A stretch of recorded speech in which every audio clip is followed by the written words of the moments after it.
Next is OP number 84, Dr. Sunit Bhandari, Associate Professor, KVA DAV College for Women, Karnal.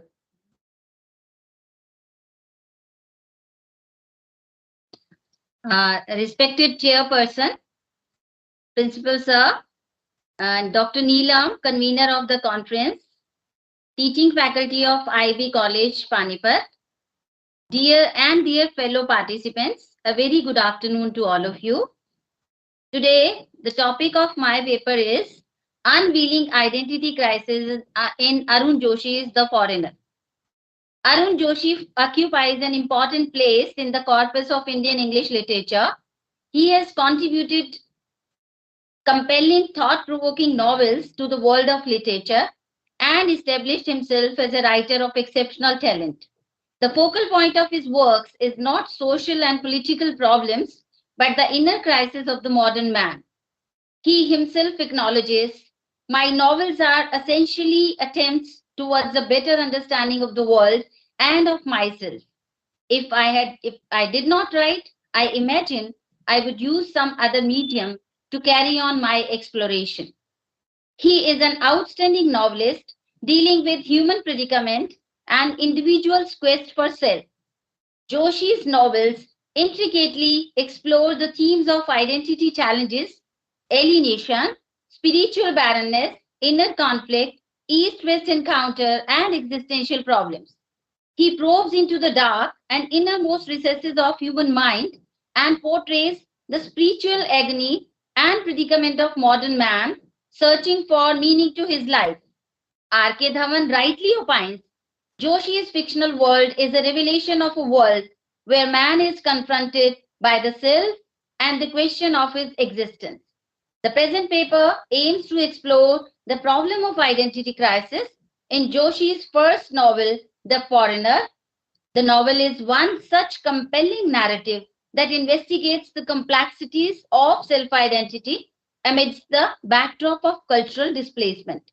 The ephemerality associated with the word foreigner pervades throughout the novel and reminds us of the meaninglessness of human situation and the protagonist's ultimate release from the sufferings through karma yoga. The story traces the journey of its protagonist, Cindy Oberoi, as he grapples with the deep sense of alienation, struggling to comprehend his role in a rapidly evolving world. Joshi has displayed rare sensitivity in portraying the character of Cindy. In his quest for identity, he is confronted with self and the question of his existence. His problem is due to socio-psychological makeup of his mind. He pretends detachment, finds himself lonely, rootless, and alienated, finally to realize that detachment meant right action. Cindy Oberoi is a young man without roots. His mixed parentage brings out a man who did not belong anywhere. He is a man isolated and estranged wherever he goes.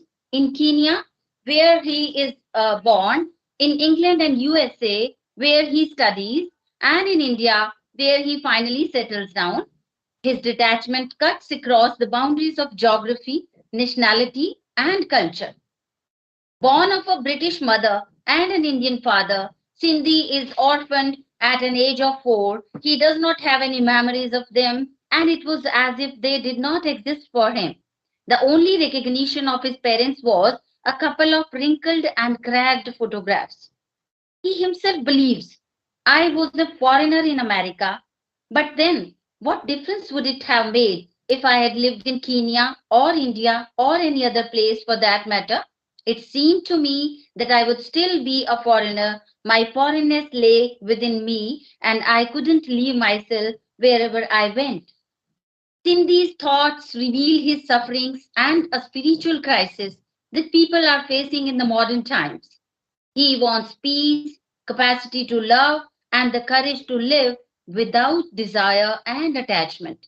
He wants answers to his questions, but his sufferings leave him, to quote, like swollen carcasses on a river bank like after a flood. He wants to know his purpose of life and the knowledge how to fulfill it, but he is like, to quote, the dull schoolboy who gets stuck with the same unanswered questions. Clearly, Joshi delineates Sindhi's sense of void and existential dilemma. His alienation, dejection, and a sense of being a stranger is self-created, and he is a misfit to live and adjust in the real world. This awareness of rootlessness makes him forlorn and detached. To quote the text, I have no roots, he says, I have no system of morality. What does it mean to me if you call me an immoral man? I have no reason to be one thing or the other. You ask me why I am not ambitious.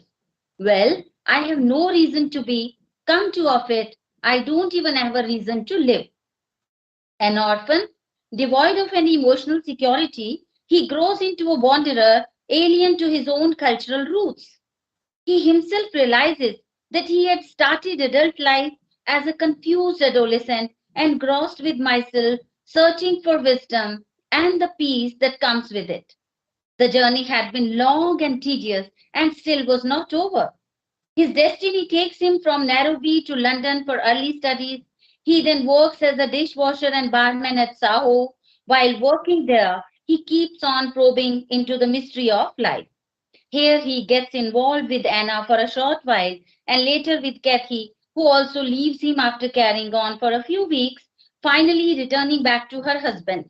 He meets a Catholic priest during his work and stay in Scotland, talks about God and mysticism with him. Later he goes to Boston for higher studies and meets June and Babu there. Finally he comes to Delhi, but he fails to establish harmony with the world. He remains an outsider everywhere.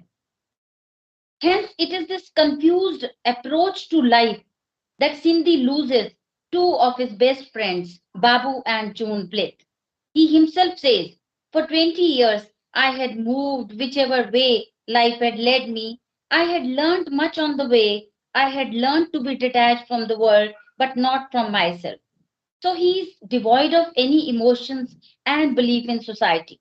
Haunted by a sense of meaninglessness of life, he claims to be in love with June Blyth, but he does not marry her, trying to maintain his detachment and the fact that he doesn't want to get involved.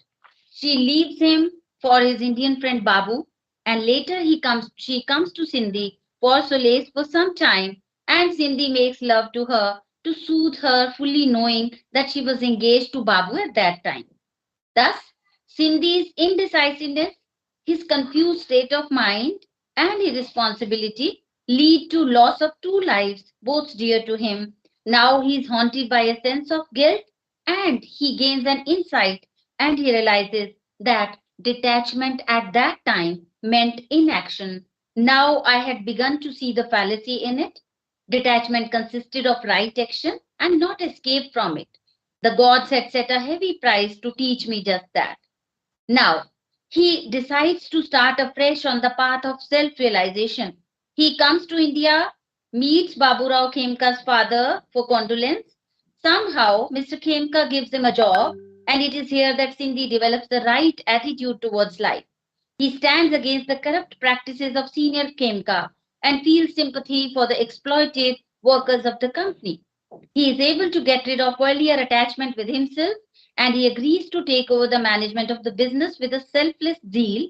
He decides to concentrate on the decisive action. The fruit of it was really not my concern, he says. The situation gets improved now. He reaches the right conclusion now that for him, detachment consisted in getting involved with the world. Now, Sindhi seems to follow the path dictated by Lord Krishna in the Gita. He even changes his name from Surendra to Surrender. He assumes the path of Karma Yogi who gets involved in the right action. To conclude, we find that Sindhi progresses from alienation to existential affirmation. His attachment with self and the detachment with the world shifts to selfless attachment with the world. O.P. Mathur rightly opines Joshi's first novel, The Foreigner, delineates a Sartrean protagonist in the process of acquiring a love for life and the people and becoming a sort of karma yogi, a believer in right and useful action. Arun Joshi has masterfully woven such a narrative that transcends the personal problems of Sindhi Oberoi and addresses the universal theme of identity challenges and cultural discord. Thank you very much. Thank you very much, ma'am. Welcome. ma'am. Now, our chairperson, Dr. Ashok Chaudhary, Principal Markandeya National College, Shahbad, as a chairperson in the technical session, has joined us. I welcome you, sir. Good afternoon, sir. Thank you, madam. The following lines are in honor of our guest, Dr. Ashok Chaudhary. Sir, आप तो एक पारस हैं जो लोहे को सोना करते हैं। सर, आप तो एक पारस हैं जो लोहे को सोना करते हैं। कुशल शिल्पी कहीं पत्थर सुगढ़ मूरत में ढलते हैं। आप आए मिली सोहबत हमारे भाग्य हैं। है अभिनंदन आपका यहाँ हम आपका स्वागत करते हैं। Welcome you sir. Thank you, madam. Thank you so much for your kind words. Dr. Ashok Chaudhary is the principal of Madam, Markandeya. Excuse me. I think there is no need of reading the CV. I'll just, because I have to attend some other family function at 1:30. I was to leave. It's already delayed. I would like to address for a few minutes. Okay, sir. Please, thank you so sir. much. Thank you so much. At the outset, I would like to congratulate the entire team of IB College Panipat and the very dynamic and tirelessly working principal, Dr. Ajay Kumar Garg, who is also my elder brother, who is always engaged in organizing academic and extracurricular activities. And I can confidently say that during his tenure as principal, the college has carved a niche for itself in all areas of academic activities. Congratulations a lot to the entire team. I keep watching your activities on the Facebook page and other, because I have a very old and emotional bonding with IB College Panipat. I would just getting a bit personal that I started my career in 1988 from IB College Panipat itself. My father also taught in this very college for around 10 years. That was in 70s. So I'm emotionally attached to this college, and I wish to congratulate that your Department of English, Dr. Neelam, who is the convener of the seminar, that you have organized this wonderful national level online conference on Indian writing in English.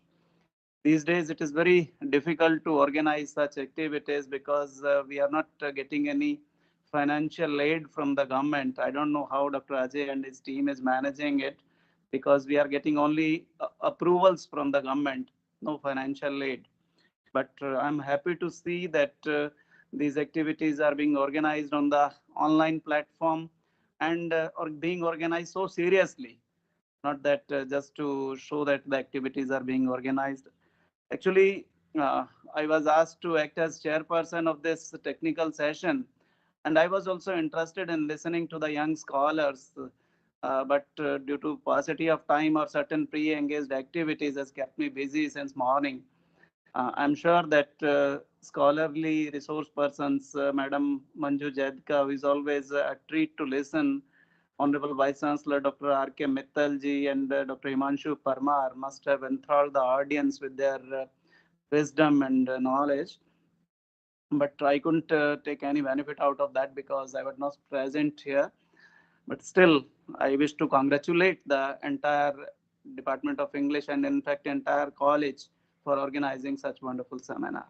Just a few, I could just listen to two papers. One was Condition of Women by Dr. Ram Avtar, who is a very scholarly person, very old student of the department. And another one by Dr. Suneet, who talked about identity crisis in Arun Joshi's novels. So it was a pleasure getting a break from the administrative activities and listening to the young scholars. And today, I just wish to touch the captivating realm of modern trends in Indian English literature, which is the topic of today's seminar. In a world marked by dynamic cultural shifts and the inexorable march of time, literature serves as a mirror reflecting the diverse tapestry of human experiences. Indian English literature, a vibrant and evolving tradition, encapsulates the spirit of a nation grappling with its rich heritage while navigating the complexities of the contemporary world. To embark on this literary journey, let us acknowledge the profound words of Arundhati Roy, the acclaimed Indian author. I quote from her: "The language of literature is the only possible language of change." Unquote. This sentiment resonates deeply in the context of Indian English literature, where writers are not just chroniclers but catalysts of transformation. The modern trends in this genre reflect an exploration of identity, social issues, and the constant negotiation between tradition and modernity. One striking trend that has emerged in recent years is the reclamation and reinterpretation of mythology. Writers like Amish Tripathi, through his Shiva trilogy, and Devdutt Patnaik, with works like The Pregnant King, have skillfully blended ancient myths with contemporary narratives. They bridge the gap between the sacred and the secular, demonstrating the enduring relevance of mythological motifs in a rapidly changing society. In the words of Salman Rushdie, a literary giant whose impact on Indian English literature is immeasurable, I quote once again from him: "Literature is where I go to explore the highest and lowest places in human society and in the human spirit, where I hope to find not absolute truth, but the truth of the tale, of the imagination, and of the heart." Unquote. Rushdie's own work, including the iconic Midnight's Children, has exemplified this exploration, often delving into the intricacies of post colonial identity and the complex tapestry of Indian history. Another noteworthy trend is the amplification of marginalized voices. Arundhati Roy, not only an author but also an activist, asserts, quote, "There is really no such thing as the voiceless. There are only the deliberately silenced or the preferably unheard." Writers like Arundhati herself, as well as Arvind Adiga, the author of The White Tiger, and Chetan Bhagat, the author of Half Girlfriend, have brought forth narratives that challenge societal norms, giving voice to the unheard and the silenced, thereby enriching the literary landscape. Moreover, the diasporic experience has found poignant expression in the works of Jhumpa Lahiri, The Namesake, and Kiran Desai, The Inheritance of Loss. Their exploration of cultural dislocation, identity crisis, and the intricate interplay between the here and there adds a global dimension to Indian English literature.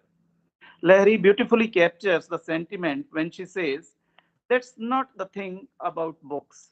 Sorry, that's the thing about books. They let you travel without moving your feet." The evolution of Indian English literature is not only reflected in the themes explored, but also in the diverse narrative styles employed by contemporary authors. The experimentation with language, as witnessed in the works of Vikram Seth, A Suitable Boy, Kamila Shamsi, Burnt Shadows, challenges conventional norms, inviting readers to embrace linguistic innovation as a powerful tool for storytelling.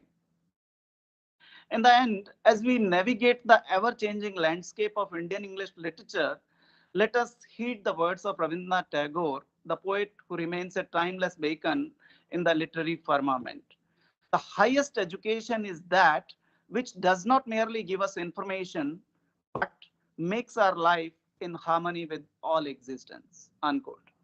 Modern trends in Indian English literature beckon us to engage with narratives that transcend boundaries, challenge preconceptions, and ultimately foster a harmonious understanding of the human experience in all its complexity. Let us celebrate this literary journey, for in the words of the poet, where the mind is without fear and the head is held high, into that heaven of freedom, my Father, let my country awake. So that's what I wanted to say for today's seminar, though I wanted to listen, as I said earlier, to all the scholars and wanted to give my comments. Please excuse me. Thank you very much again to the organizers and Principal Dr. Ajay Gargji. Thank you. Thank you very much, sir, for your unwavering support, wisdom, and guidance. And thank you, sir, for sparing your valuable time. Thank you very much. Thank you, madam. Thank you. Now, we will continue with our presentation. Next is OP number 29, Dr. Deepti Sharma, Assistant Professor, KVA DAV College for Women, Karnal. Dr. Deepti Sharma. Thank you, ma'am. A very good afternoon to everyone, respected chair and dear friends. The title of my paper is Unveiling Ecological Narratives, the Anthropocene in Arundhati Roy's The Ministry of Utmost Happiness. I quote, "There's really no such thing as the voiceless. There are only the deliberately silenced or the preferably unheard." Unquote. Arundhati Roy, in her eloquent exploration of ecological concerns, provides this poignant insight in her essay, The Greater Common Good, 99, which speaks directly to the heart of the Anthropocene narrative, emphasizing the need to amplify the voices that advocate for ecological justice. Roy's words compel us to reconsider our ecological impact and challenge the systemic silencing of those advocating for the planet. The Anthropocene bears immense significance as it represents a critical juncture in the planet's history where human actions become the primary driver of geological and ecological transformations. Human activities ranging from industrialization to deforestation have left an indelible mark, necessitating a profound understanding of our responsibility in shaping our Earth's future. In exploring the implications of the Anthropocene in Indian literature, my research paper delves into the profound impact of human activities on the environment and the cultural fabric of India. Arundhati Roy's literary contributions stand out prominently in this context as her works, notably The Ministry of Utmost Happiness, skillfully weaves narratives that reflect the complex intersections of human existence and environmental challenges. By examining the cultural and societal implications of the Anthropocene in the Indian context, the paper focuses on how literature becomes a powerful medium to navigate and comprehend the transformative forces reshaping both the natural landscape and the collective consciousness of a nation and character. Through this nuanced exploration, the paper also aims to contribute to a deeper understanding of the intricate relationships between literature, particularly the Ministry of Utmost Happiness, the environment, and the societal dynamics within the Anthropocene framework. The novel serves as a literary exploration that intricately weaves together human stories within the larger ecological narrative. Through her characters and the experiences, Arundhati Roy sheds light on the intricate connections between societal upheavals and environmental degradation. The novel becomes a lens through which readers can contemplate the complexities of the Anthropocene and its implications on both human and non-human lives. Her powerful narrative challenges us to listen to the deliberately silenced voices, that underscores the urgency of acknowledging and rectifying our impact on our planet. The novel unfolds as a kaleidoscopic of narratives intricately woven to reflect a complex eras of modern India. It employs a non-linear narrative structure interconnecting disparate yet interdependent stories. I quote, "The air was as full of invisible stories as it was of dust and the breath of 1,000 people." Unquote. It navigates through time, space, and diverse characters, creating a mosaic that mirrors the multifaceted nature of contemporary life. Roy's narrative prowess is evident in her exploration of diverse narratives encompassing marginalized communities, socio-political upheavals, and personal odysseys. The novel introduces readers to Anjum, a transgender woman, earlier Aftab, and Tilo, a complex character with a mysterious past. Through their stories and those of numerous others, Roy constructs a rich panorama that captures the myriad voices of a nation in flux. Embedded within the novel's fabric is a poignant reflection on environmental challenges. Roy skillfully intervenes the characters' lives with the broader canvas of ecological disruptions, addressing issues such as deforestation, urbanization, and climate change. She emphasizes, I quote, "To be human is to be able to grasp the texture of dark places and the one's bare hands." Unquote. The novel serves as a literary lens through which readers confront the profound impact of human actions on the environment. Anjum and Tilo emerge as emblematic figures embodying the ethos of the Anthropocene.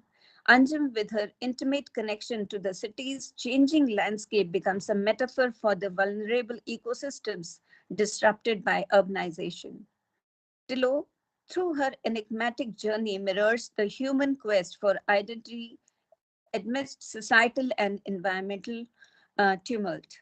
I quote, "She was drawing boundaries on water, not the waters of rivers, but the waters that makes up clouds, the waters of the sky." Unquote. Each character's trajectory is laden with symbolic significance, offering profound insights into the Anthropocene.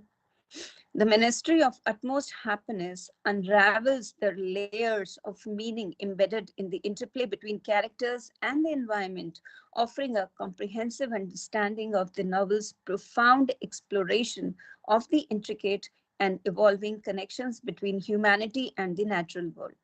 To conclude, Roy's seminal work, The Ministry of Utmost Happiness, navigates the intricate terrain of the Anthropocene in Indian literature. The examination of the human nature relationship within the novel unveils layers of complexity, portraying a dynamic interplay between characters and their environment. As the Anthropocene shapes the narrative landscape, Roy's contribution emerges as a poignant reflection on environmental challenges, societal shifts, and the evolving cultural fabric of India. This exploration underscores the pivotal role of literature in capturing not only the ecological transformations, but also the nuanced interconnections between humanity and the natural world, advocating for the integration of literature into environmental studies, recognizing its potential to evoke emotional and intellectual responses that foster a deeper understanding of the Anthropocene. Thank you. Thank you, ma'am. Scholars, please try to conclude your paper within time duration 5 to 6 minutes. Next presenter is OP number 50, Dr. Esha, Assistant Professor, Bharatiya Vidya Bhavan College, IP University, New Delhi. And the next presenter, get ready with your presentation, Amit Kumar, Research Scholar, Chaudhary Charan Singh University, Meerut. Yes, Dr. Esha, please continue, ma'am. Good afternoon, namaskar to all of you. My topic is a narrative and thematic study of Arun Joshi's The Last Labyrinth. The Indian English writing is distinct in its narrative, semantic, and thematic nature. The core of Indian English writing after 1950s shifted from the social outer sphere towards an individual's quest for self in inner labyrinths of mind and heart. Indian writer in English, Arun Joshi, expresses himself through distinct cultures themes, myth, traditions, indigenous language, and image based upon Indian ethos and philosophy. Arun Joshi's mode of experiment with writing explores the diverse facets of an alienated, isolated, internally divided modern complex man. The characters of Joshi find themselves engulfed in the dilemmas of cultural, moral, and psychological issues and torn apart by two different worlds of appearance and reality. The Last Labyrinth explores the Indian philosophical theme of dharma, earth, calm, and moksha. The Joshi's three novels, The Foreigner, The Apprentice, and The Last Labyrinth, explore the inner mind, soul, psyche, and its conflicting urges or instincts. This research paper explores the narrative and thematic structural analysis of Joshi's text, The Last Labyrinth. This research paper also aims to investigate the protagonist Som Bhaskar's modern chaos in the search of his spiritual journey. The narrative structure technique of The Last Labyrinth reflects a confessional mode of writing, revealing the protagonist's deeper and darker insights. The thematic structure reflects the theme of alienation, isolation, and estrangement. The Last Labyrinth explores the Som Bhaskar, the protagonist of this novel, in a complex and turbulent world of a modern complex man caught up in the labyrinths of appearance and reality. The symbolic expression of the text uncovers the philosophy of existence, love, devotion, and sacrifice. The Last Labyrinth reflects the influence of postmodern Indian background of alienation, suffering, and delusion with the regeneration of self-identity, faith, and moral values. Joshi also explores the philosophical theme of Indian tradition and culture, where the Joshi's mode of experiment with writing explores a diverse fact of alienated and internally divided complex men. The thematic structure can be divided into various themes, including the protagonist's inner complex and turbulent world of mind, heart, which represent the vision of a modern complex man caught up in the appearance and reality. The psalm represents the void, hollowness, emptiness, boredom, and restlessness of a modern man who is in fighting with his own self. He realizes that he has become a nuisance and is playing like a clown. This is to quote from the text. And he is playing like a clown performing before a looking glass. Som is constantly suffering from the restlessness and emptiness within. Joshi's character desire a vague account of Western exposure in a foreign land and simultaneously confusion over the modern Indian culture. Joshi's character are well educated, representing the so-called upper crust of Indian society, who nevertheless are unpredictable or if not irrational. The two contrast worlds of Western and mystical Indian culture represents the two inner self of the Som Bhaskar himself. To conclude,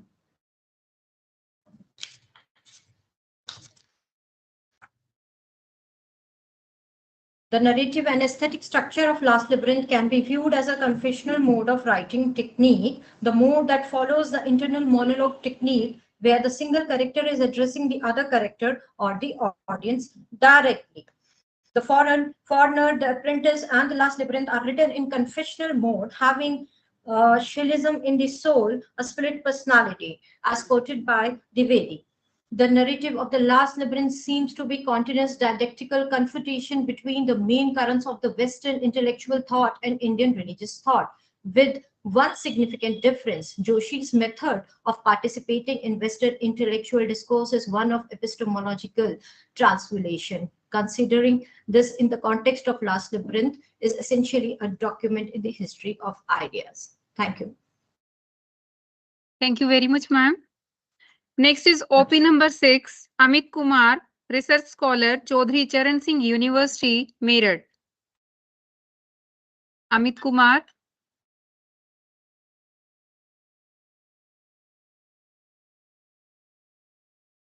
You are not audible, sir.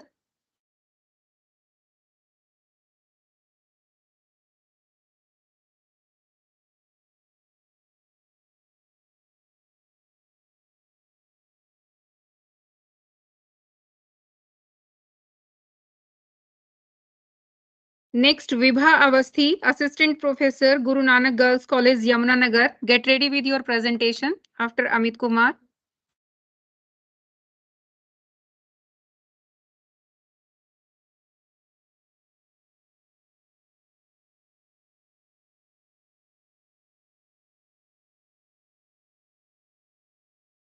We are not getting your voice, sir.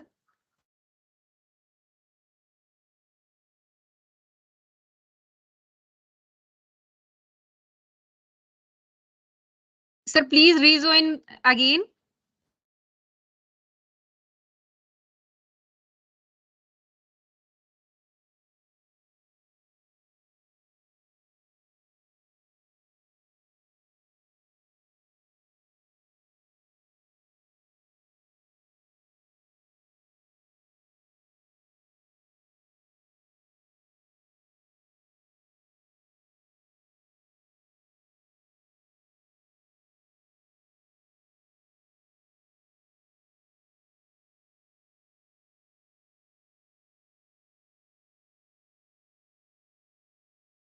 Okay, next is Vibha Avasthi, Assistant Professor, Guru Nanak Girls College, Yamunanagar.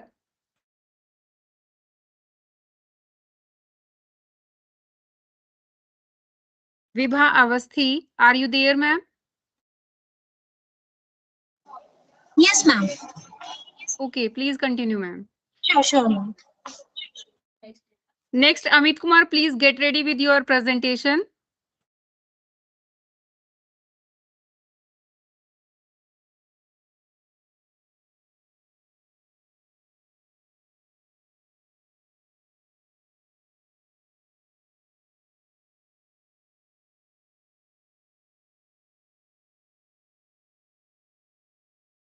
Am I audible, ma'am?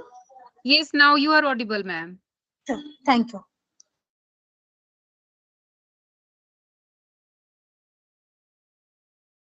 Good afternoon, everyone. I'm Vibha Avasthi from Guru Nanak Girls College, Yamunanagar, and the topic of my presentation is Epochal Echoes Anthropocene in Indian English Prose. This paper is jointly written by me and my colleague Dr. Shalijan. This paper explores the intersection of literature and ecology in Indian English fiction, focusing on the thematic threads of ecological consciousness through fiction. Beginning with the Anthropocene epoch, marked by human-induced environmental changes since the Industrial Revolution, the study delves into the eco-critical vision of prominent novelists of India who write in English. Anita Desai's portrayal of environmental perils and Kamala Markandeya's commentary on impact of industrialization are examined. Arundhati Roy critiques exploitation in The God of Small Things, while Ruskin Bond highlights the natural chain of dependence disrupted by deforestation. Kiran Desai critiques urban chaos. Amitabh Ghosh delivers an eco-critical message in The Hungry Tide. The exploration of landscape mirroring inner states in works like Anita Desai's Cry, The Peacock, and R.K. Narayan's use of Malgudi as a character underscore the intricate connection between human emotion and the environment. Bhagni Bhattacharya's So Many Hungers portrays the Bengal famine impact, emphasizing characters embodying animal qualities. The Anthropocene epoch, a term denoting geological time, has emerged to encapsulate a crucial phase in the history of Earth, signifying the moment when human activities begin exerting a profound influence on the climate and ecosystem of planet. This inception of epoch aligns with the onset of the Industrial Revolution in the 1980s, 80s, 1800s, a period that witnessed a significant impact on atmospheric carbon and methane levels due to human activities. This juncture in the timeline of Earth has not only left an indelible mark on the geological record, but has also reverberated through various facts of human existence, including literature. For example, Anita Desai's Fire on the Mountains provide a compelling case of eco-critical content The novel dwells into issues such as animal killing, population explosion, and the moral degradation of humanity, all contributing to the perilous state of the environment, symbolized by recurrent fires in the forest. One more example is from Kamla Markandeya's Nectar in a Sieve, explores the dual role of nature as both a destroyer and preserver of life.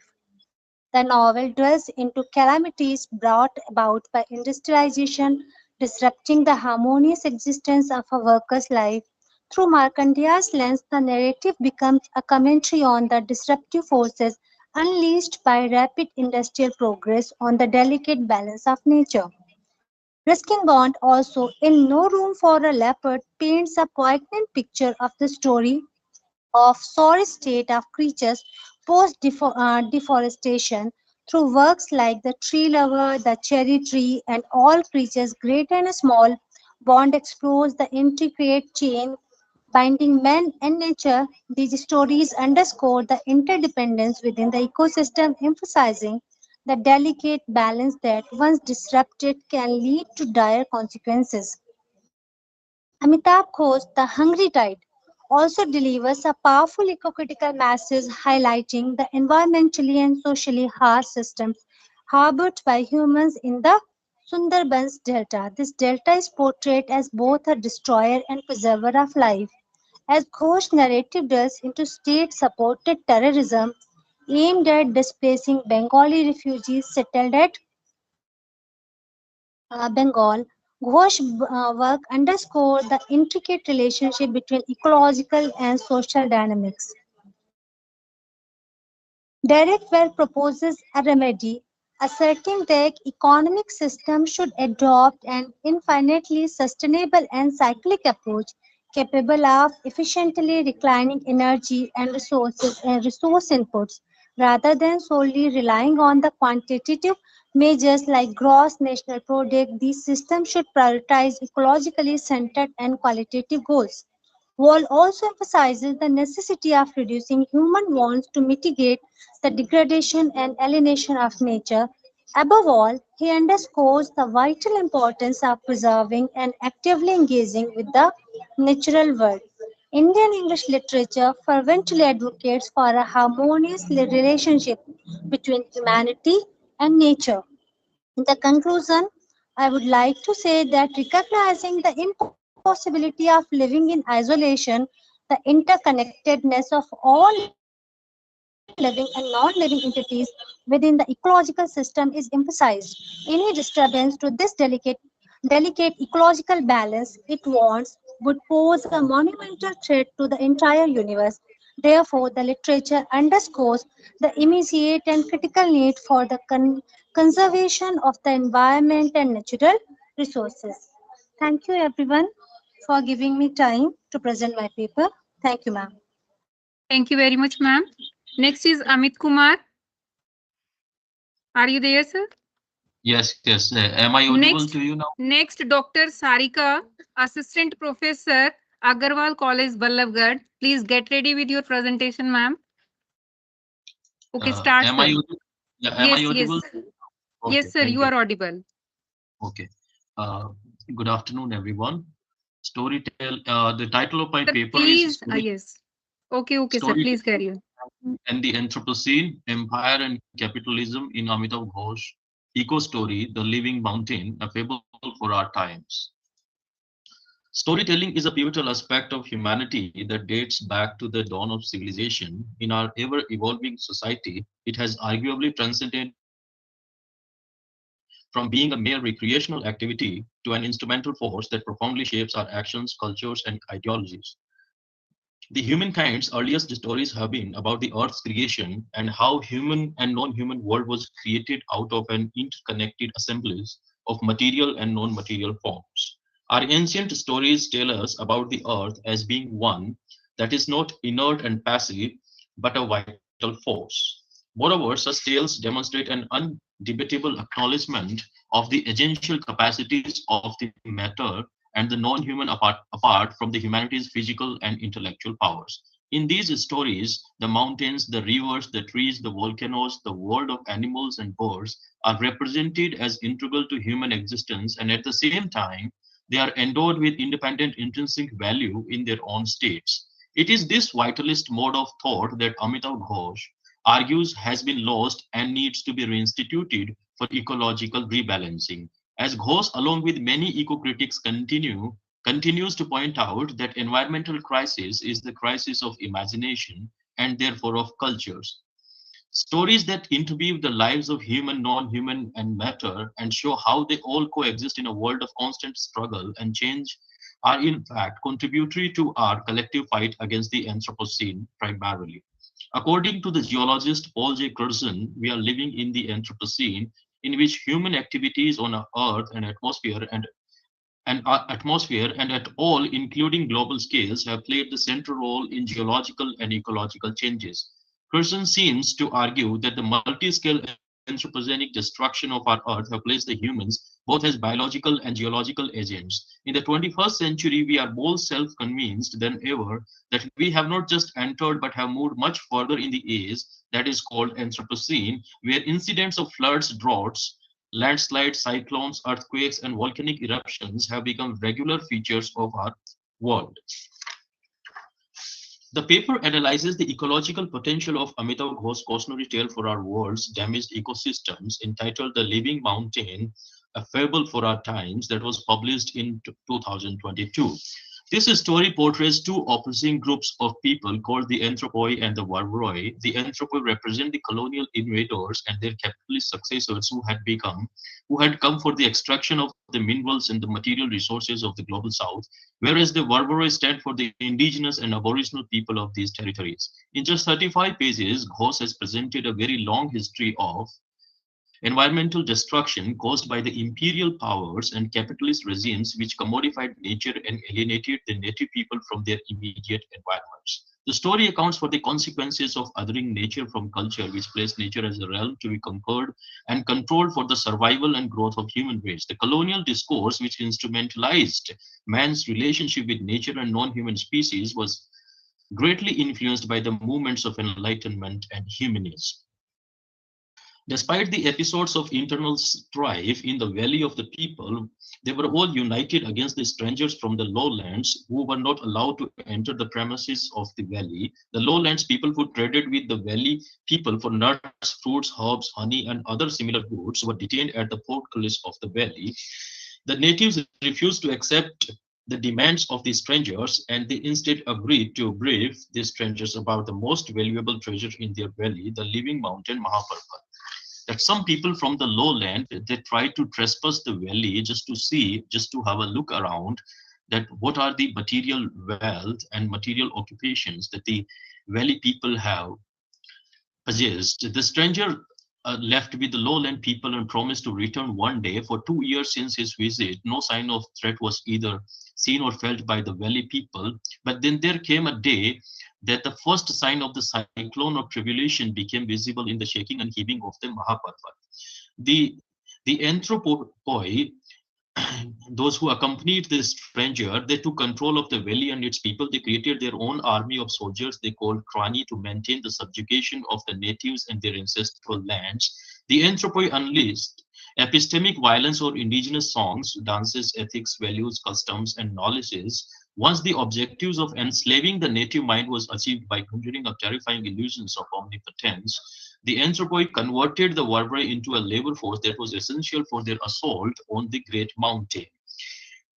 And very soon that the Anthropoi people, they started, exploiting the mountain, its resources, the herbs, the forests, and also the water channel. And they also had an obsessive compulsive desire, just to climb the mountain, which also resulted in global warming and melting of the ice, and also endangering the valley people, also those who were about to be drowned and flooded with the water that came down from the slopes of the mountain. That the Wolverine, the indigenous people, they soon realized that the anthropoi were not to be entrusted with the regeneration of the great mountain's ecosystem. The mountain had never been sacred to the foreign invaders, and they never sang and danced for it. The later generations of the anthropoi were fascinated with climbing the mountain for adventure and for the reinforcement of the white supremacy. They had come there as colonizers, explorers, scientists, tourists, and the mountain was not part of their cultural heritage. The tale's ecotopian vision flares up when the Wolverine's quest for someone who still knows the valley's old ways ends with an old woman who had once been an adept. Mansi further tells, she is the narrator of the story, that when she started the old dance, a strange miraculous thing happened. We could feel the mountain reverberating under our feet as though in answer to the dance. Ghosh states in an interview that anyone who imagines, and I quote, that anyone who imagines that Earth is a sleepy and well-intentioned thing is terribly mistaken, I unquote. The mountain stopped communication with the indigenous valley dwellers because the mountain channels were superseded by the new so-called scientific and rational systems. The Mahaparvat turned vengeful when the people crossed the lines that had been drawn to sustain the valley's ecosphere, but when the valley people practiced the old ways, the old relations between them and the great mountain were restored, and the learned scientists, environmental thinkers, and public intellectuals of the anthropoid devoted to their attachment. I conclude, storytelling is crucial for fostering a comprehensive understanding of the Anthropocene and eliciting the requisite societal response. While the power of human influence revealed by the Anthropocene may be terrifying, the power of storytelling provides us with a beacon of hope. It serves as a compass that directs our energies towards positive transformation, a testament to the human spirit's inherent capacity for resilience and renewal in the face of adversity. Alexa Week assumes that storytelling enables us, and I quote her, imaginatively experience the impact of the geophysical force that is human through psychological activities that narratologists and psychologists of fiction call transportation and performance, and I unquote.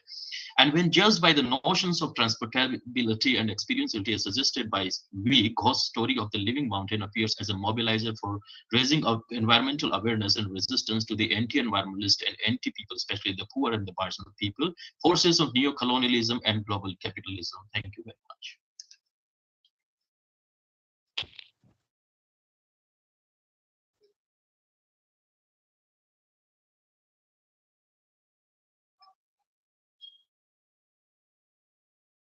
Thank you, sir. Our chief guest, Vice Chancellor, Professor Rajkumar Mittal, has joined us. I welcome you, sir. I request you to please bless with your valuable thoughts. I welcome you, sir.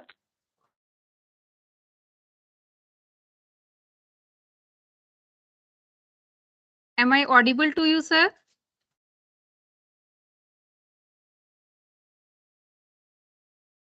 Sir, we are not getting your voice.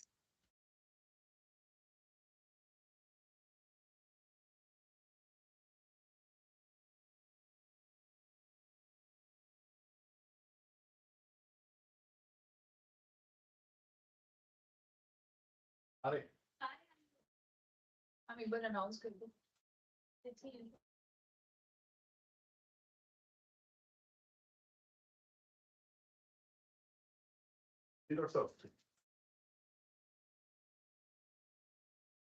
Unmute आपके and से होएगा sir. आपने किस ID से join किया?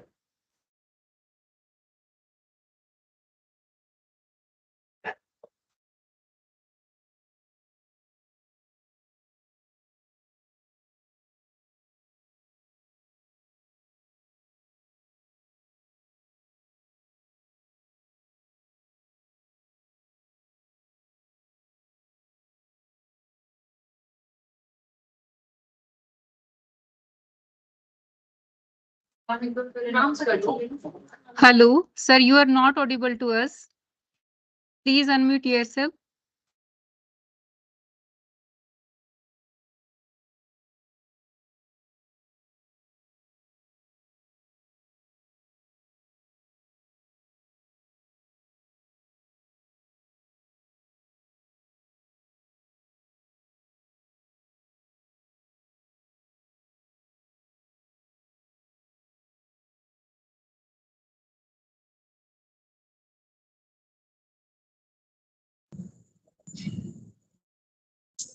video.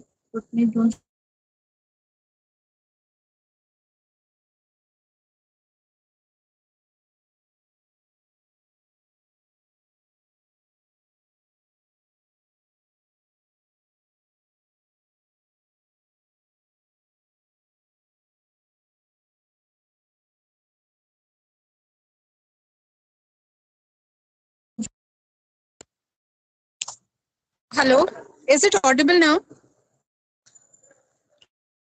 Hello. Yes. Hello. Hello, hello. Yes, ma'am, you are audible. Ma'am, is it audible?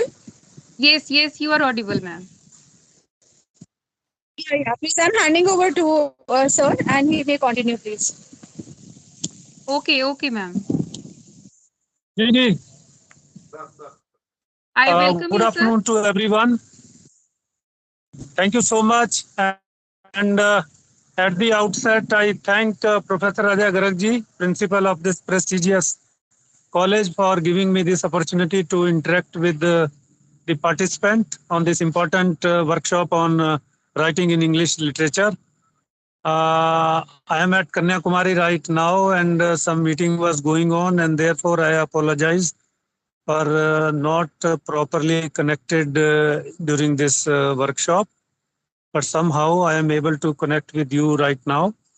And as far as my background is concerned, I am from the field of management and economics. So there is no direct link between English literature as such, but English literature reflects the feelings, the aspirations, the contemporary issues which the society faces. And I believe that the subject of economics and management, they are also related with how to best how to optimally utilize the resources, and it is linked with the governance, which practically means what type of society we want to see. Presently, if you look at the scenario after this globalization, we see a sea change in the society. Globalization process has banished poverty significantly. It has improved the standard of living as well as the choices of the people. But at the same time, it has created so many abnormalities or dysfunctionalities into the system. The inequalities of income, wealth, day by day, they are increasing, and which is resulting into the social tension in the society. At the same time, you ask anyone, everyone will say unemployment. Unemployment is a problem, big issue presently we all face. And at the same time, the most pressing issue today world community facing is related to the environment. Environmental degradation has taken beyond repair level. The environmentalists suggest we are overusing the planet Earth to the extent of 75%, which basically is on account of the rising need of the human beings. Not even a rising need, but greeds of the human being, as Gandhiji rightly pointed out, that planet can meet the needs of the people, but not the greed. But this globalization and market-oriented system that has on the use of intensive use of resources from the planet, and as a result, we faces the problem of global warming, this climate change, the you can say untimely floods, earthquakes, and so many other issues. So the point I am making is that economics and management, we are primarily for betterment of the society which in which the inclusive growth rate takes place, which includes all section of society, and the growth rate is impressive. Like we are intending to make Bharat Viksit Rashtra by 2047, next 24 years or so. So prosperity, as well as we want to take care of the sustainable development, that is the environmental issues. So all such issues are very much at the center of the subject of economics and management. But we all understand that today the problems we are dealing with, all these issues which I have mentioned, they are interdisciplinary in nature. And the subject of English literature, which is very rich, and the noted writers, whether it is R.K. Narayanan, Salman Rushdie, or Arundhati Rai, or many other, they have written extensively reflecting the contemporary issue, be it गाड़ी तो नहीं आ globalization, पाएगी आज। हाँ buses be के it ना globalization. नहीं गाड़ी जा नहीं पाएगी बस। Oh, can you hear me, please? Hello. Yes, yes, sir. Please continue. Hello. Yes, hello, sir. Yes, please. It also, yes. It also reflects upon the contemporary issue, whether the place of women, the place of you can say inequality, exploitation of the youth, teenagers, women, caste system. All these issues have been very much a part or the core of the writings of these great English poets, writers. And unless and until we know that what type of aspirations people have, unless and until what we know what type of problem the society is facing, so economists or management consultant or expert, they will not be able to formulate policies and you can say programs for the welfare of the people. So in that context, I see whether it is English literature or Hindi literature, such type of subjects, they provide the true picture of the society, and that helps the economists and management experts to formulate policies for betterment and welfare of all of the society. So this is what I see, and therefore the subject, this workshop is very contemporary, and I wish all the best to the participant, and something will emerge which help the other, you can say, subject expert and students to learn, and in that way develop their insights and thinking on the problem. And this NEP 2020, which itself says multidisciplinary approach to handle the problem.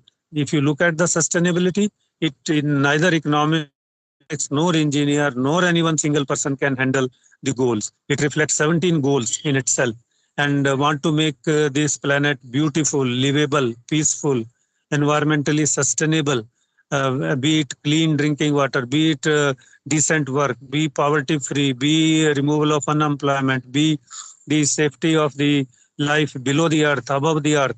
All these goals are possible only if we develop understanding, good understanding. And good understanding cannot be developed by a single subject. It can only be developed by the understanding of the different disciplines. So therefore, this understanding of English literature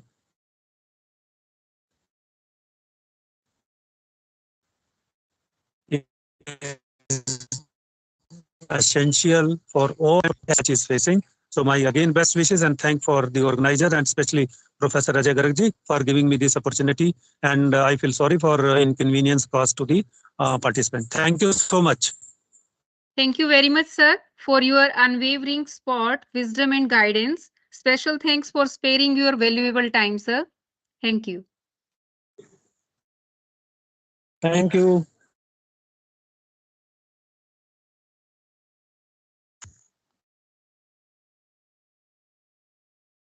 Now, we will continue with our technical session. OP number 14, Dr. Hari Mohan Yadav, Teacher Assistant Teacher, UPS, Jahangirpur, Galrai, Firozabad, UP. Are you there, sir? Dr. Hari Mohan Yadav, OP number 14. And please, OP number 25, get ready with your presentation. Next.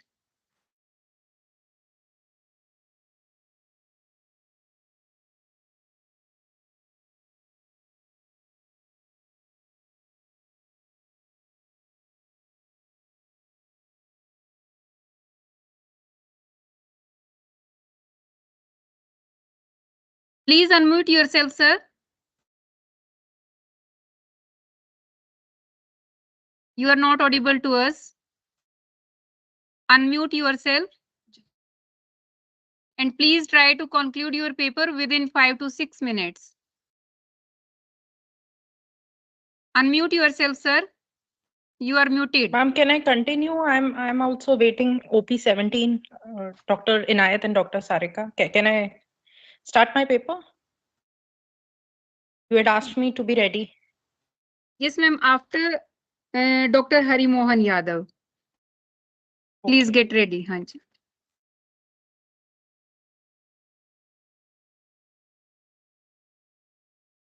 Sir, you are not audible. Dr. Mohan Yadav, please, sir, unmute yourself.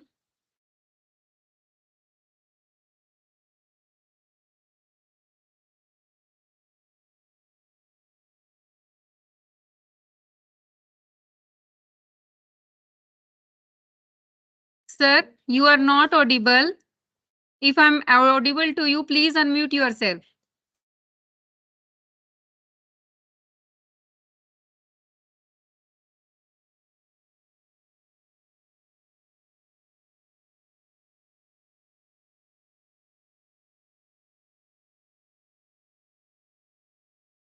Okay. OP number 17, Dr. Inayat Chaudhary, please continue with your presentation. Yes, ma'am. Good afternoon to all the learned delegates. I'm Dr. Inayat, and I will be presenting the paper on behalf of my colleague also, Dr. Sarika Kanchlia. We are assistant professors from Department of English, Agrawal College, Ballabgarh. The title of our paper is Exploring the Depths, Kamla Das and the Tapestry of Individualistic Poetry.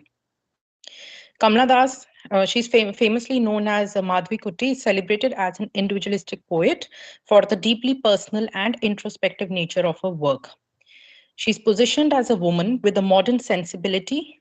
Das fearlessly addresses taboo subjects, exposing vulnerabilities and embodies a unique voice.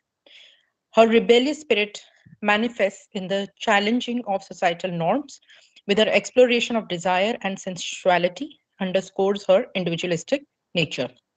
Since there is paucity of time, I will try to summarize my paper. She has always been vocal about her responses towards the brutal discrimination women face by men. She deals with concepts of sexuality and love openly, which are otherwise considered a taboo. Her individualism and personal touch are also depicted in all that she writes. One of such early works are An Introduction, which was published in 1965 in her first volume of poetry, Summer in Calcutta. The title clearly gives an idea about what Das' poetry is all about. Her predicaments and pains are well expressed in the poem, even though it's in colloquial language.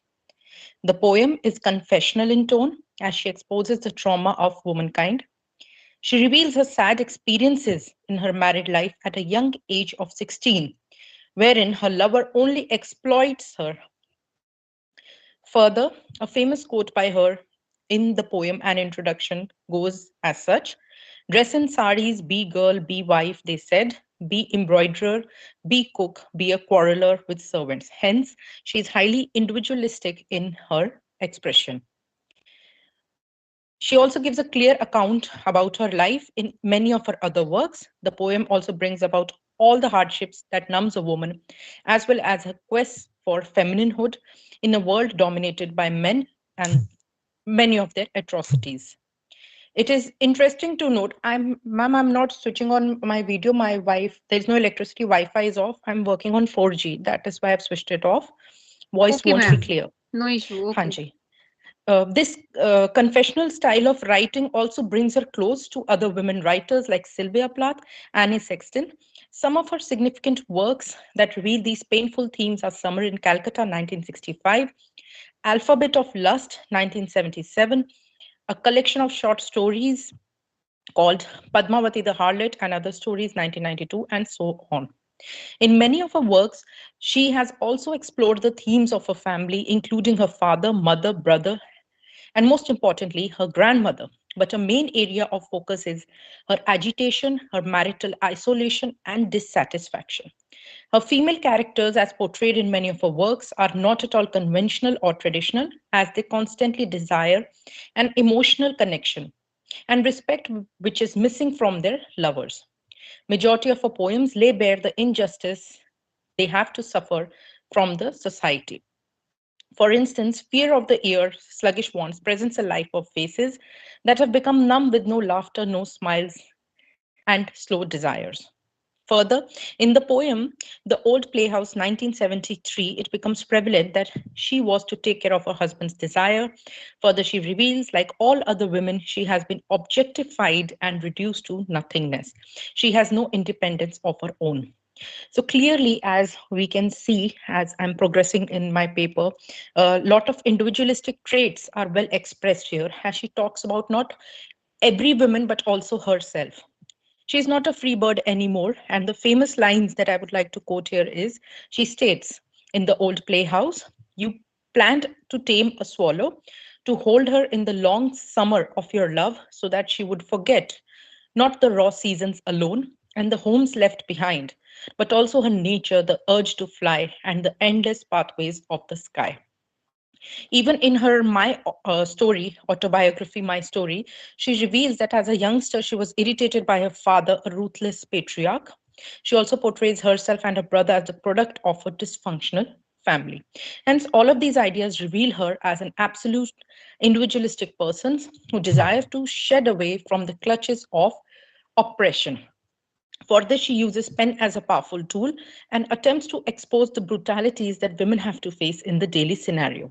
All these episodes aid her to depict her own true identity. Excuse me, ma'am. Please try to conclude your paper. Okay, last two lines, ma'am. Finally, one can conclude that Kamala Das, through her various experiences, desires freedom and individualism. And this is well visible in the quote which was put forward by K.R.S. Iyengar, who stated that her status is something which can be considered as fiercely having a feminine sensibility, who dares to confront and articulate the pains inflicted upon women in a callous societal landscape. Thank you, ma'am. Thank you, ma'am. Dr. Harimohan Yadav, OP number 14. Are you ready, sir?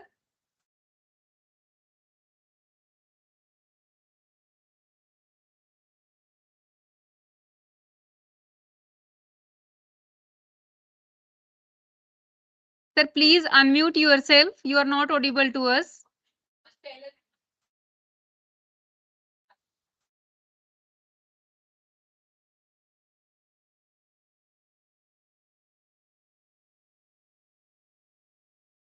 Sir, unmute yourself.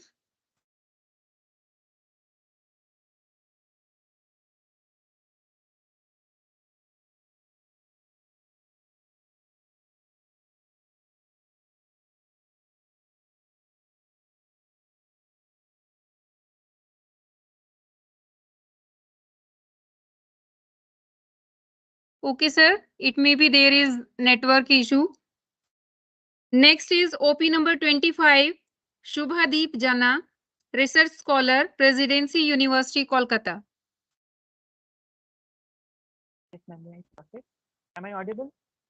Yes, you are audible, sir. Please. Yes. Good afternoon, everyone. I am Shubhadeep Jana from the paper that I am going to present, the title of my paper is Voice of Inclusion, a critical reading of Ajay K. Pandey's An Unexpected Fate. Ajay K. Pandey is a familiar face among the young readers. His debut novel, You Are the Best Wife, deals with the tragic incident of his life and an immediate best-selling book. Pandey's An Unexpected Gift, again a novel, deals with certain themes which gives the novel an inclusive touch which is echoed throughout. At the outset, the novel tells a story of a single father, Abhay. Abhay is the narrator eventually, who has lost his wife due to a cancerous tumor and is struggling with his parenthood for Ayush, the son.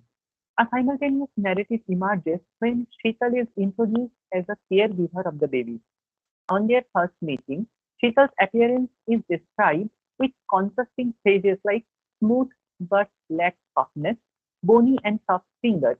As the narrative proceeds, it is revealed that Sheetal is a transgender woman. Sheetal tells her story of being born as a female trapped in a male body. Unusual developments start to claim her as she is growing up. Her psyche subscribes to the ideas of femininity, chooses all the possible things a woman may want, from being with the boys to becoming a mother. Her dilemma to situate her body and mind shows a rift in her soul. She is constantly oscillating between what she should and what she wants. While everyone objects her about playing dolls, makeup, and jewelry and labeling those for girls, she asks herself, why am I a boy? She can sense, here I quote, my body and mind begin to undergo changes which my peers were not experiencing, I unquote. Finally, her mother comes to her aid. The Enoch's claim on her makes her question, am I also a Enoch, ma? Regular taunts, people's hawking, and the hatred from her peers lead her to a slum to stay there. One can notice the initial sense of betrayal that Abhay the narrative failed is partially because of Sheetal's concealment of her real identity and his living in a society that is homophobic in nature. He rushes back to Mr. Rao's cabin to inquire about this secret, quote unquote. Rao's attitude seems to be a liberal one. He does not succumb to the ideas of societal normativity. He explains the idea of Ardhanarishwar to Abhay.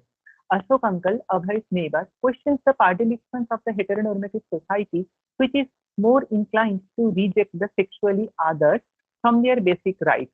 He questions, if we could accept a transgender man as a king thousands of years ago, then why should we have a problem employing a transgender woman now? Here he is basically referring to the, to Shikhandi from Mahabharata. The change in Abhay's attitude cannot escape the reader's attention. His encounter with a commotion between a few hijras and security guards led him mouth a few suggestions. Later on, he is baffled by the tormented questions of one of the hijras. Will you give us work in your house, sir? He understands the discriminations that are meted out to them by this heteronormative society. The basic compulsions of life, hunger, and necessity force them either to dance in the streets or to follow some other means.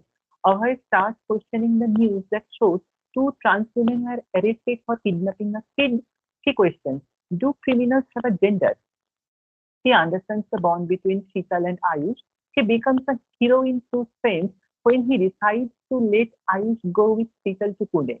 His benevolence and sacrifice hit another stage when he presents Ayush as a most precious gift for Sheetal. This gift is indeed unexpected. Like any other Indian popular romances, the book feeds the reader with the love story of Kanika and Abhay. The chapters, entitled as Sheetal Speaks, are a way to offer her Sheetal's insight regarding her life and reality. However, at the end, Abhay's decision to let Ayush be with Sheetal finally announces the triumph of the motherhood. A motherhood which a heteronormative society cannot perceive, but could only be perceived through an all-inclusive mind. While a large number of literature is produced for the masses, there may occur a deterioration in terms of theme, plot, and narrative. However, Pandey's book is distinct from all these. He understands the need of a young reader and channelizes the messages to educate them regarding certain issues of a society where we live in. He is inspired to write the story of Sheetal in keeping in mind one of his friends to whom this book is dedicated. The name of the friend is not mentioned here in the dedicated page, obviously. Author's crafting of two simultaneous narratives becomes effective to show the differences in views and thoughts of two people having different sexual orientations. Pandey's handling of such themes makes the readers aware of sufferings and the plight of the people from queer community.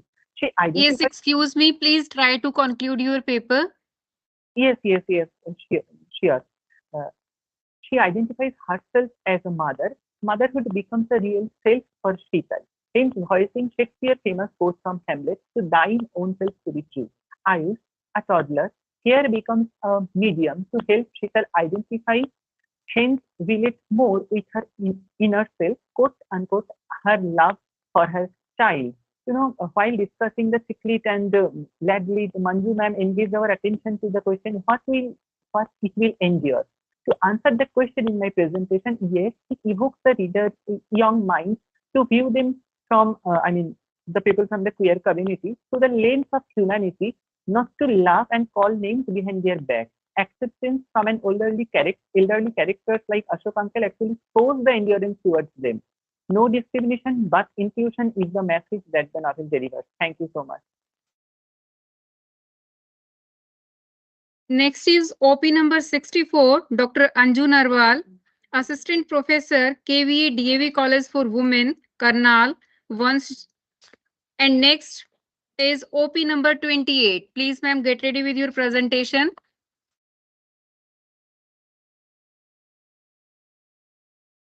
Dr. Anju Narwal, are you there, ma'am?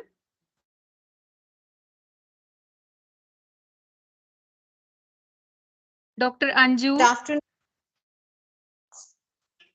afternoon. Yes, please, ma'am, try to conclude your paper 3 to 4 minutes.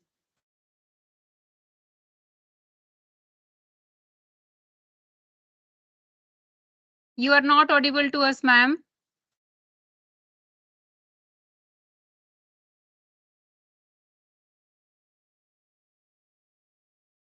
Unmute yourself, ma'am.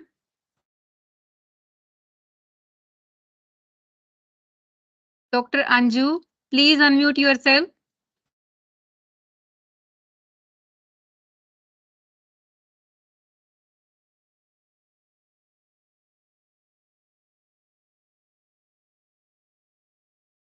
Okay, next is OP number 28, Dr. Priyanka Kadyan, Assistant Professor, Guru Nanak Girls College, Yamunanagar. OP number 28, Dr. Priyanka Kadyan. Am I audible to you, ma'am? 20.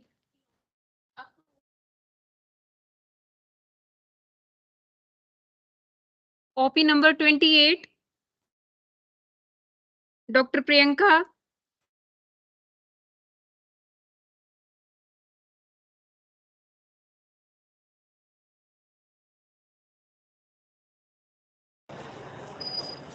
Ma'am, I need 5 minutes because I am in college and I was in a meeting. So I just need 2 minutes to prepare. Okay, ma'am.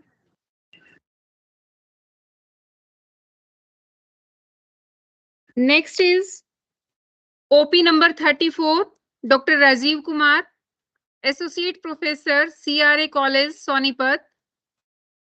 Dr. Rajiv Kumar. OP number 35, Dr. Savita Rani, Assistant Professor, Shahid Udham Singh Government College, Matak Majri, Karnal. Are you there, ma'am? Dr. Savita Rani.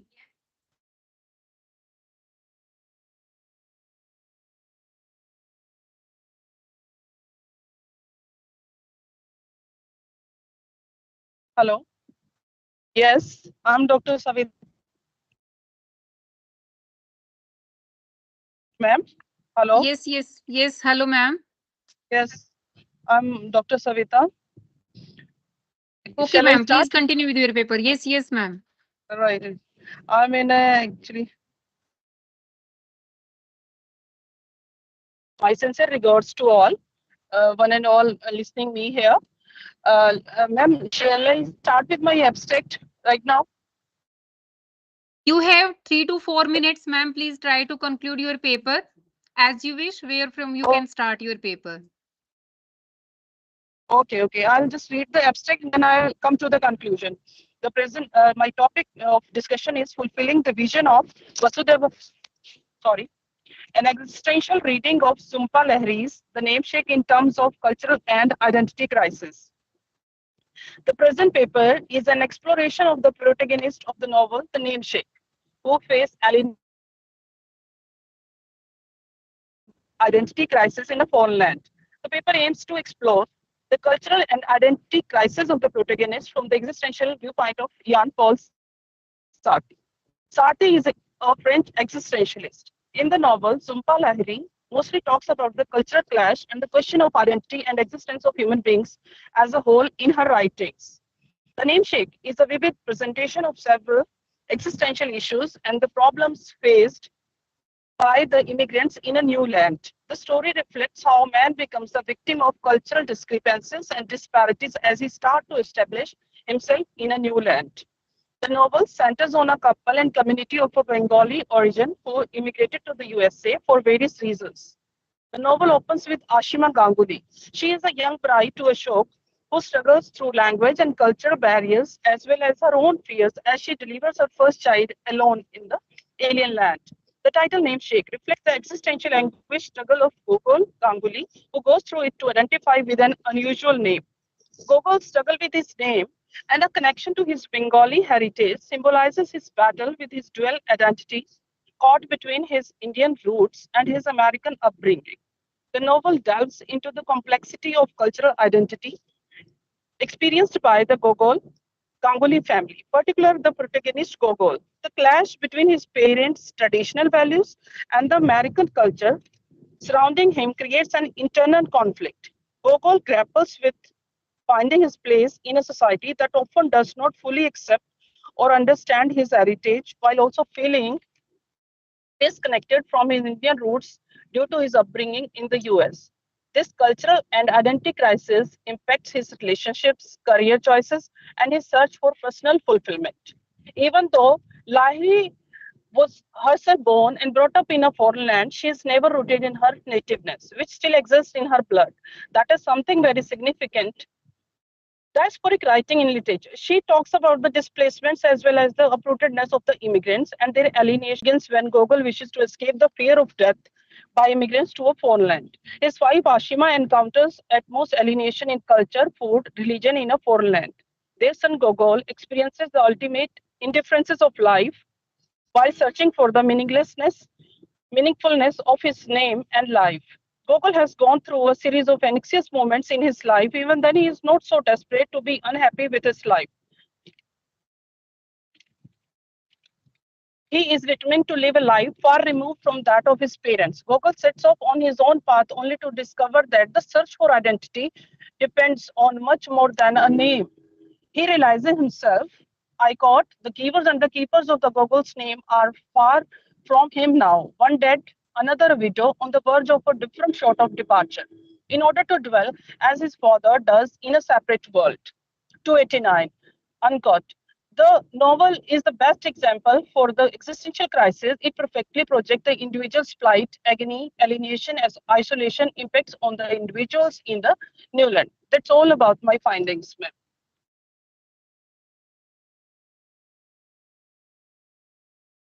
I have concluded my paper, ma'am. Okay, thank you, ma'am. Next is OP number 40, Jyoti, research scholar, Indira Gandhi University, Mirpur, Rewari. And next is OP number 47. Please get ready with your presentation. OP number 40, Jyoti, research scholar, Indira Gandhi University, Mirpur, Rewari. Yes, ma'am, are you there?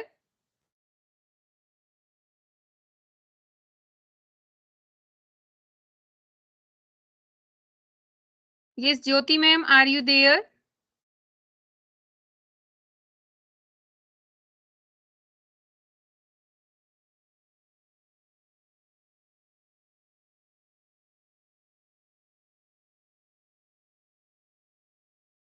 Okay, let's continue with OP number 47.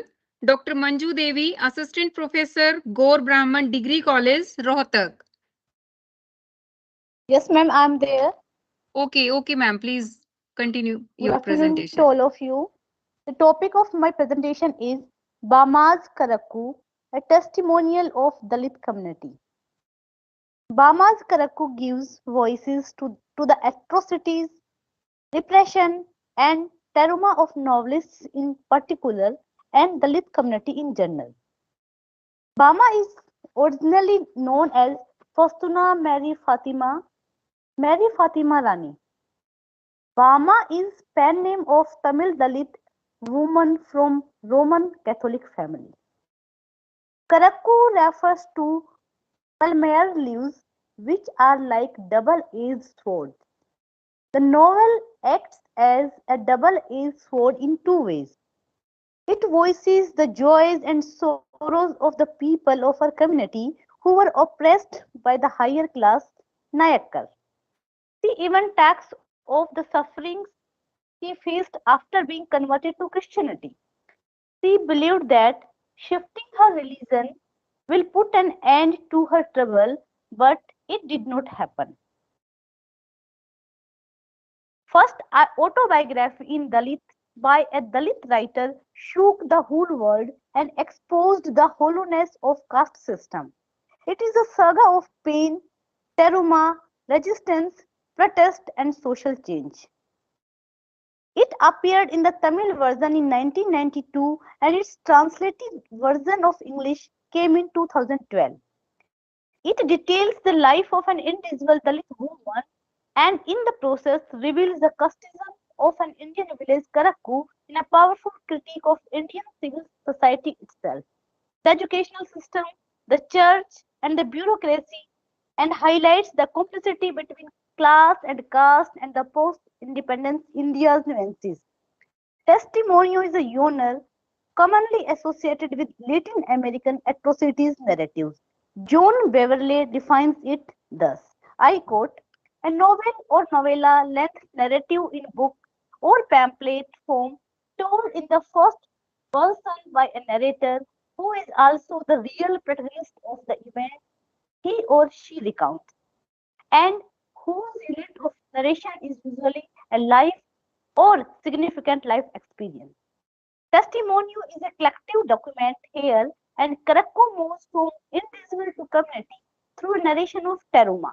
Bama described Karakku this way, I quote, the story told in Karakku was not my story alone. It was a depiction of a collective Taruma of my community whose length cannot be measured in time. I just try to freeze it forever in one book so that there will be something physical to remind people of the atrocities committed on a section of the society for ages. I unquote. The converted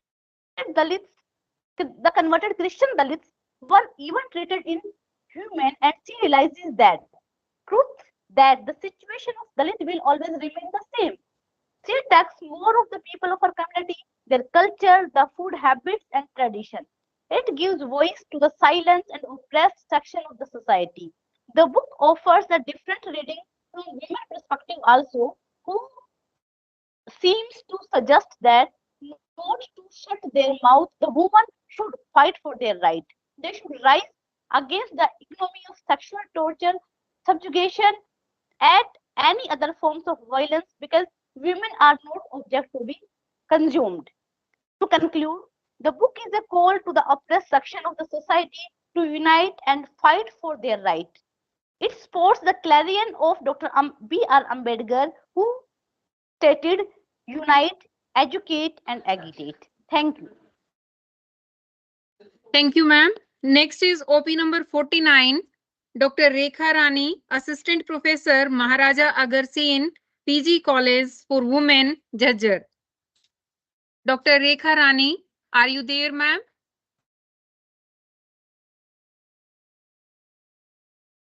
Next, get ready with your presentation, OP number 53, Dr. Sonia Bhardwaj.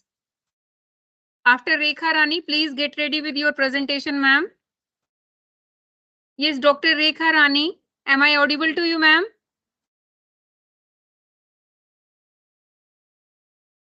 Ma'am, I am ready. Ma'am, Dr. am I Sonia audible, Bhardwaj. Dr. Rekha Rani? Okay, after Rekha Rani, I will do it. Yeah. Okay, yes, ma'am.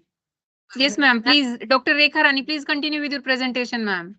Yes, ma'am. Good afternoon, everyone.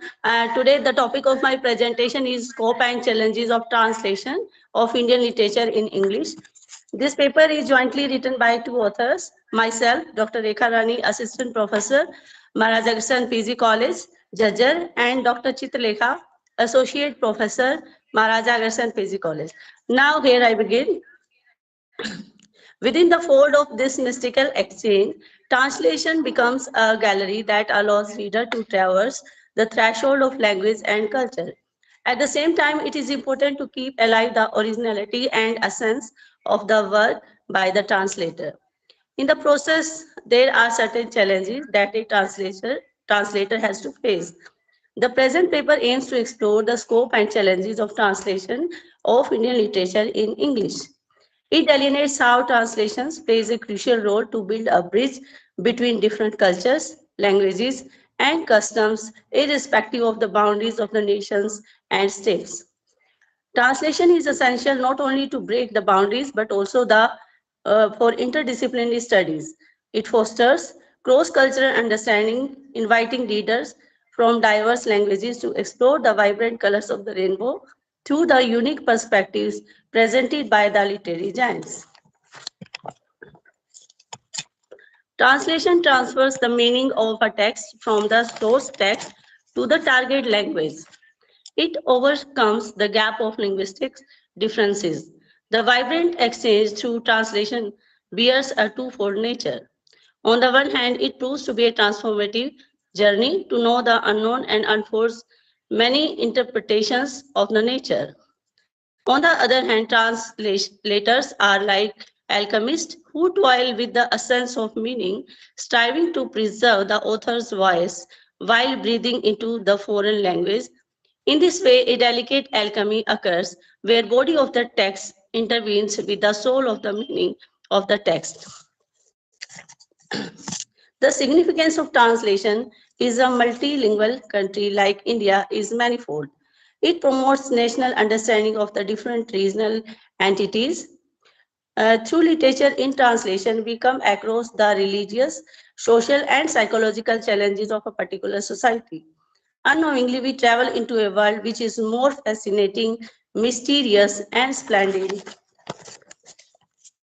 altogether. We need to travel beyond boundaries in order to access the literature and knowledge of the other parts of India. Of all the languages we use, English is the medium of the widest literary exchange among Indians. Translation is primarily meant for a reader who doesn't know the original language. The translator's job is not only to translate the source text into the reader's language, but also to make the reader see into the literary tradition and culture of the original language. In the words of Jasprit Kaur, I quote, translators have always played a pivotal role in social and cultural change in society by expanding knowledge and information, unquote.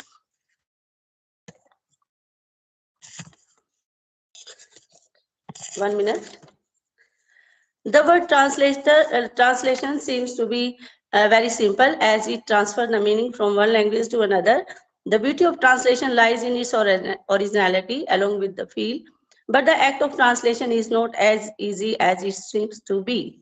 A translator must be aware of the social, cultural, religious, historical, and political background of the both states and nations as well. Literary text translations and critical text translation pose a distinct task for a translator. The issue of equivalence and loss of translation leave a question mark on the subject. Translation of Indian literature in English is a critical transformation to provide space and sharing Indian literature with unknown Indian languages. In Indian literary tradition, the writer and the translator are not separate. Devi tells us, I quote, the true test is the writer's capacity to transform, to translate, to restate, to revitalize the original. And in this sense, Indian literary traditions are essentially traditions of translation, unquote. Just concluding lines. There are many challenges that the translator faces that hinder the process of translation and make it monotonous. The first problem faced by the prose translator is finding terms in his or her own language that express the highest level of faithfulness possible to the meaning of certain words. No two languages and cultures are thoroughly identical, and this is the reason that languages differ and also their respective cultures. It implies that whether the translator pacifies himself with the reader or with the author. If the translator of the Indian text is an outsider, while reading the Indian text into English, he will try to connect himself with English reader in order to appeal them and will ignore the taste of the readers to whom the author intended to appeal. Without having done with these problems and challenges of translation, we cannot say that translated work gives full satisfaction and aesthetic pleasure as the original work produces. The strength of a translator is to deal meticulously with these frequent occurring challenges to maintain its essence, originality, and authenticity of the translated work. Thank you so much. Thank you, ma'am. Scholars, please try to conclude your paper within 2 or 3 minutes. Yeah, definitely, ma'am. This is Sonia Bhardwaj Yes. this side. Next Can is I yes, start? yes, ma'am. Yes, ma'am. Please continue. Yeah, ma'am. Good afternoon to one and all present here. The title of my paper is Indian English Writings on Spirituality, a Review. So basically, my paper is going to study about the contribution of Indian English writers to generate the precious quality of human being, that is spirituality. As we all know that India is a divine place of different culture, tradition, religion, languages, and custom, and it is a nation of vast diversity with rich cultural heritage and golden past. And this unique position bestow a special identity to India on the world map. So I quote, as Buddha says, just as the candle cannot burn without fire, men cannot live without a spiritual life. So in this paper, I intend to study that spirituality is the utter need of human being. It is a divine call to comprehend the supreme truth of life in which one strives to comprehend the existing world, his position in the cosmic world, his identity and inner self. It is actually an art of living to explore divinity and real self in relation to natural world. It purifies one's mind's body and soul to comprehend the world with a new vision. And you know that this is some broader aspect of religion, as it advocates only one religion, that is of love, peace, harmony, and brotherhood. And in India, spirituality is at the core of its heart and psyche. And this is the reason, as we can see, that India has produced many spiritual thinkers, philosophers, saints, prophets, who pave a new way of enlightenment and cosmic love.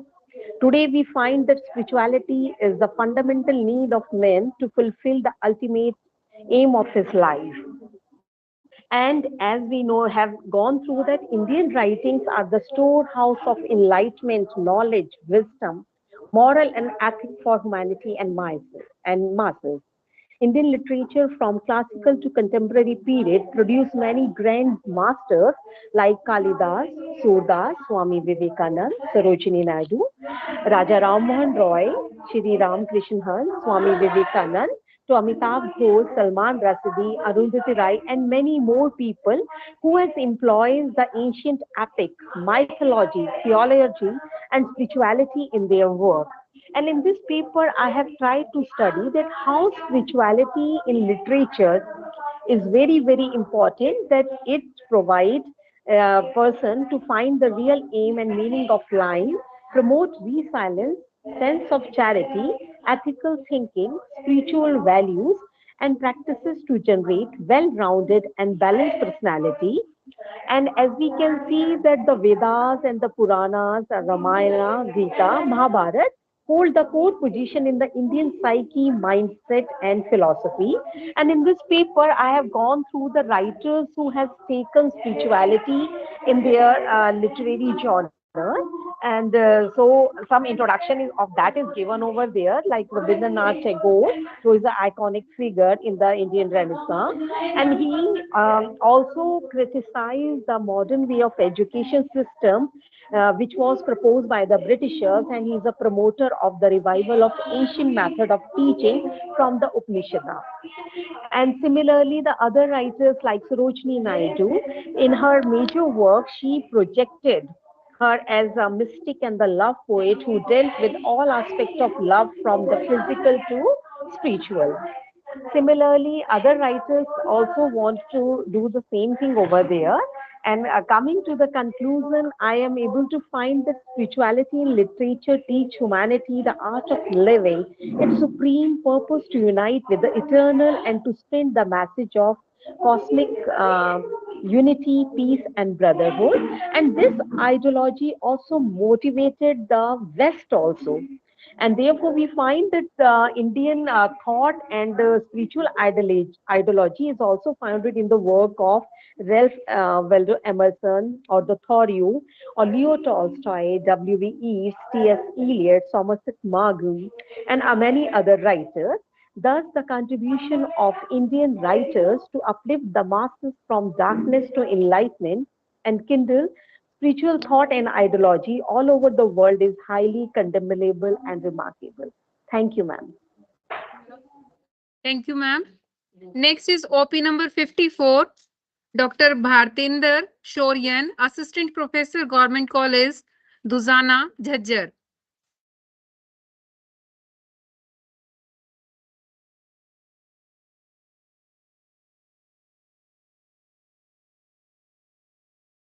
Dr. Bhartinder Shoryan.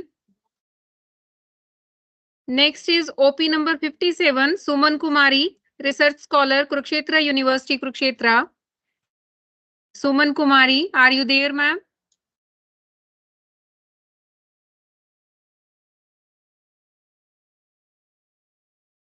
Suman Kumari. Okay, OP number 58, Dr. Kusum, Associate Professor, BAR, Janta College, Kethal. Dr. Kusum, Associate Professor, BAR, Janta College, Kethal. Are you there, ma'am? Dr. Kusum, am I audible to you, ma'am?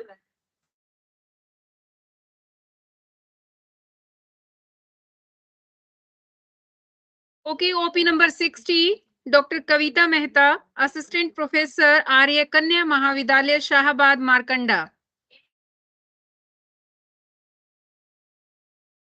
OP number 60, Dr. Kavita Mehta. Dr. Kavita Mehta, OP number 60. Are you there, ma'am? Dr. Kavita Mehta.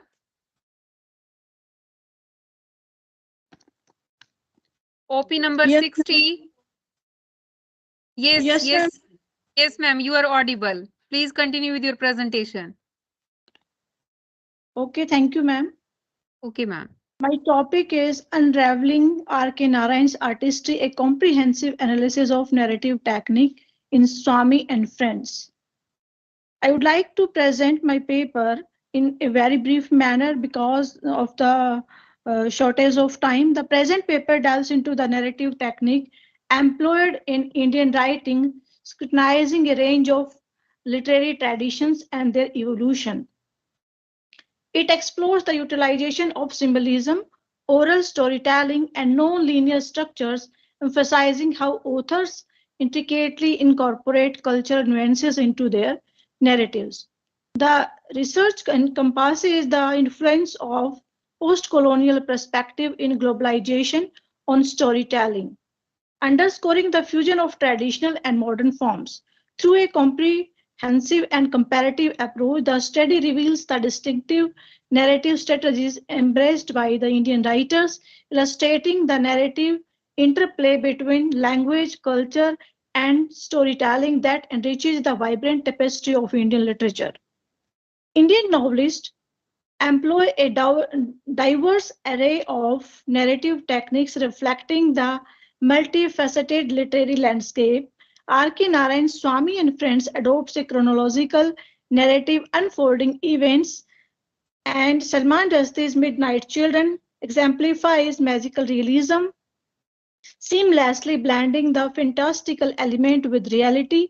And Arundhati Roy, The God of Small Things, employs a non-linear structure and unveiling the narrative through the fragmented glimpses.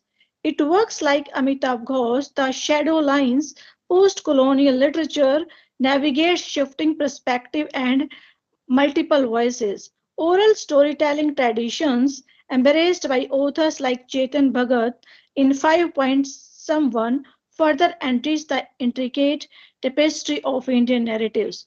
In Swami and Friends, R.K. Narayan employs a straightforward and chronological narrative approach. The storyline unfolds the tracing of life and escapades of the protagonist, Swaminathan, factionally known as Swami. Through the third-person omniscient narrator, Narayan offers insight into the Swami's thoughts and emotions, fostering a connection between the readers and youthful protagonist. Narayan's narrative technique adeptly captures the tapestry of everyday life in the fictional town of Malgudi, blending humor with poignant observations. The narrative style, marked by simplicity, mirrors Swami's innocence and curiosity as he navigates the realms of childhood, school, and friendship. The use of colloquial language by Narayan enhances the authenticity of the setting, ensuring a relatable and immersive reading experience. In essence, Narayan's narrative technique in Swami and Friends is distinguished by its simplicity, humor, and perceptive portrayal of human emotions. This research critically examines R.K. Narayan's narrative technique in his seminal work Swami and Friends. To an in-depth analysis, the paper explores the various dimensions of Narayan's storytelling, emphasizing the significance of his narrative choices in shaping the novel. The present study encompasses the aspects such as narrative structure, character development, and the use of language, shedding light on how Narayan intricately weaves a captivating tale set in the fictional town of Malgudi. Additionally, the paper reflects that the cultural and social implications embedded in Narayan's narrative choices, offering a comprehensive understanding of the novel's impact on Indian literature. Narayan Swami and Friends stands as a cornerstone in Indian literature, showcasing the author's distinctive narrative approach, and this shows the unravel the layers of Narayan's storytelling. By exploring the narrative structure, character dynamics, and linguistic nuances, the paper aims to provide provide an understanding of Narayan's craft and its contribution to the broader literary landscape. Previous scholarship of Narayan's works emphasized the Narayan's ability and a comprehensive analysis specifically focusing on the narrative technique in Swami and Friends. The present presentation employs a qualitative approach, closely examining the text of Swami and Friends to identify recurring narrative patterns. Close textual analysis is complemented by a comparative study of Narayan's other works to discern unique aspects of his storytelling. Excuse me, ma'am. May we please request you to conclude your paper? Yes, ma'am. Yes, ma'am. The presentation provides a comprehensive analysis of R.K. Narayan's narrative technique by unraveling the layers of narrative structure, character development, linguistic nuances, and cultural implications, and it contributes to a deeper understanding of Narayan's craft and enduring significance of this classic in Indian literature. The findings of the paper tells us that the scholars, students, academicians, enthusiasts interested in the interplay of storytelling and culture in the works of Narayan. Thank you. Thank you, ma'am. Next is OP number 7, Dr. Anju Rani, Assistant Professor, University of Patanjali, Haridwar. Dr. Anju Rani.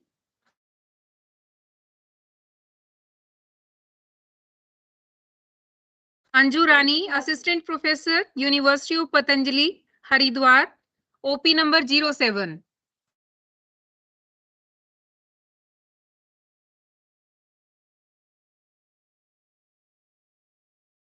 Okay, let's continue with OP number 64, Dr. Anju Narwal, Assistant Professor, KVA DAV College for Women, Karnal, once. Dr. Anju Narwal. OP number 64, Dr. Anju Narwal. Am I audible? Am I audible? I am Anju Narwal. Anji ma'am, yes, you are audible. Can I start my presentation? Yes, ma'am, start with your presentation and please try to conclude within the time limit, 2 minutes. Thank you. Dr. Anju Tyagi. Very good afternoon to all of you present here, worthy chairperson and my dear friends. Title of my paper is Literary Analysis of Chitra Divakaruni's The Palace of Illusion. Chitra Divakaruni's, and I am also reading on behalf of an independent scholar, Ms. Vanshjyoti. Chitra Divakaruni's The Palace of Illusion is a historical fiction. It takes back to the ancient Indian epic, the Mahabharata. Divakaruni's Palace of Illusion is a beautiful representation of a timeless myth, as she herself observed that myth, history, religion, science, philosophy, superstition, and statecraft into its innumerable stories within stories. She gets inspiration from the stories she heard in her childhood, and she remembers that days that we all children gather at night to hear the stories of Mahabharata at her grandfather's place in the village. The Palace of Illusion also provides a good source of knowledge of the history of Indian mythology to the new generation, which are not very much familiar with the rich past of India. The central concern of this tale is the rivalry between the two branches of the Kuru dynasty, the Pandavas and Kauravas. But the author focuses on telling the story from Panchali's perspective. It is her emotions, her negotiation, her demands, and her actions to fulfill her life purpose, and the writer approach of offering the same to the readers that makes this work outstanding. In this paper, I will deal with the literary analysis of this work. And Divakaruni tells the story from the perspective of leading female character Draupadi. Divakaruni seems to look back at the great cultural heritage of India and tries to relate the position of women of the modern world to the mythical character of Draupadi. She also glorifies the women character in the epic Gandhari, Kunti, Subhadra, and others.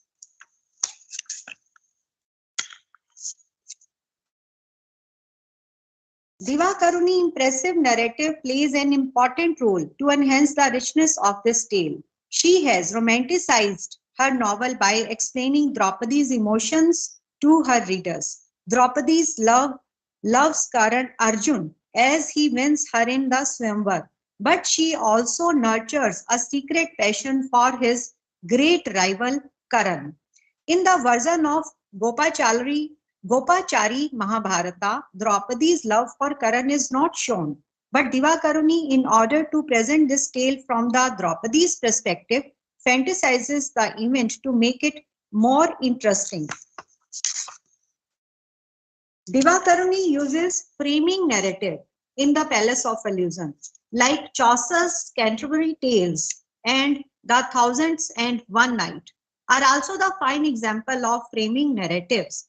It is a literary technique that serves as a companion piece to a story within a story, whereby an introductory or main narrative is present. The frame story leads the reader to another story, a smaller one, allows the reader to understand that part of the story. Excuse me, ma'am, please try to conclude your paper. Yes. Just to be brief, I just want to highlight some other technique, the technique of oblique narrative by certain tales, and some archetypes are also there, and using of many Hindi words that are very closely associated with Indian culture. And there are some other way in this tale where characters are also very significant components of this tale. Divakaruni has taken a lot of care to incorporate almost every type of character mentioned in the original epic, but to add something unique, the writer has added two more female characters in this tale, Daima and Sorceress, who tells and teach every way of life to Draupadi, which helps us which help Draupadi to lead a dignified life. By concluding, I just add that language is also very captivating of this work, and the technique of juxtaposition is employed deftly by Divakaruni, and she blends both aspects in the human as well as his divine. In fact, one consistent theme of the novel is how events and people. Excuse me, ma'am. We're really sorry that we won't be able to allot you any more time. We shall have another technical session and we can listen to you then, because the valedictory address that is to be given by Dr. Randeep Rana, he is running really late for other commitments. So we are really sorry that we'll have to join you, or we'll have to stop you here. Thank you. Thank you so much. Okay, ma'am. OP7. We can have the technical session again. We shall have the technical session again after the valedictory address, because the chief guest for the valedictory address is running late for his other commitments. I would request Dr. Randeep Rana, Professor, Department of English, Foreign Languages, Maharishi Dayanand University, Rohtak, Haryana, to come to speak on the day, to speak to all of you. Just to give you a broad introduction of him, his broad area of interest lies in comparative literature, Indian perspectives on cultural studies, Indian writing in English, Indian literature, and post-colonial writing. And he's one of the few luminaries who are actually serious about English literature. May I please request Dr. Rana to switch on the mic and deliver his address? Ma'am, Dr. Randeep Rana.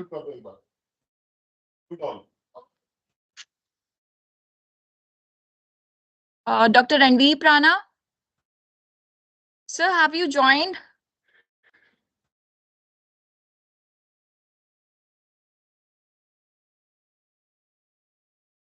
So if you've joined, we're not able to hear you. Kindly unmute yourself.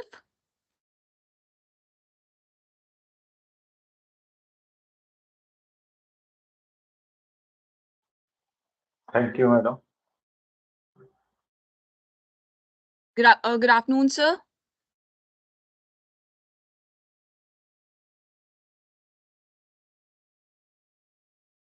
Sir, are you there?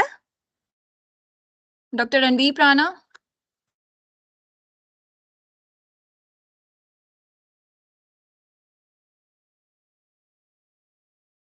Sir, are you there with us?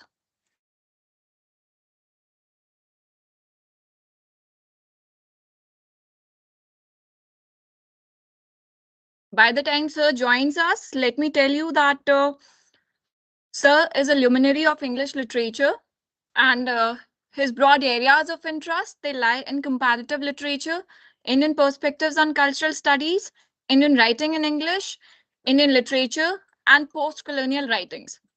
In the span of around 30 years of teaching, he has guided numerous PhDs and MPhils, and he has to his credit countless research papers.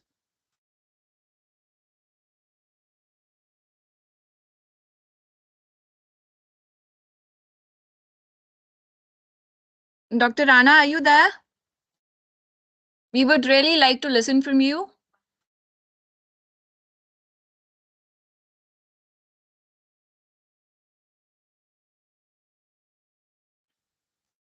Sir, everyone is unmute. If you are there, please kindly unmute yourself, and we'd be glad if you deliver a lecture here. I think sir is not here. So we just talked to him and he said that he shall be joining us. Okay. Ji.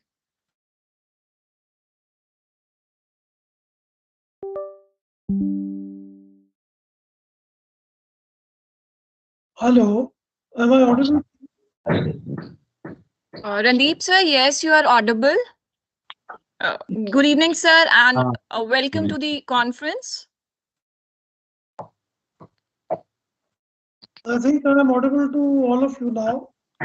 Yes, sir, you are audible to all. Okay. Good evening, sir.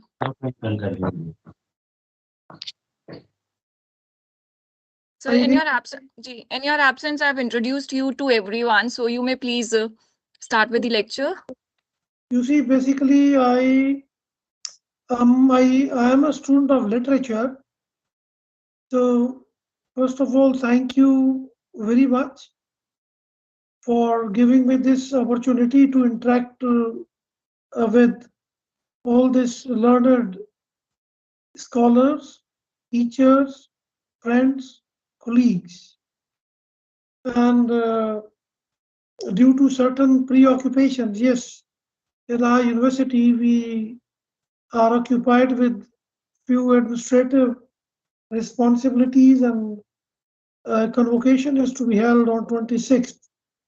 So anyhow, I am already late with 20 to 25 minutes, as the session which I was allotted was 3 p.m.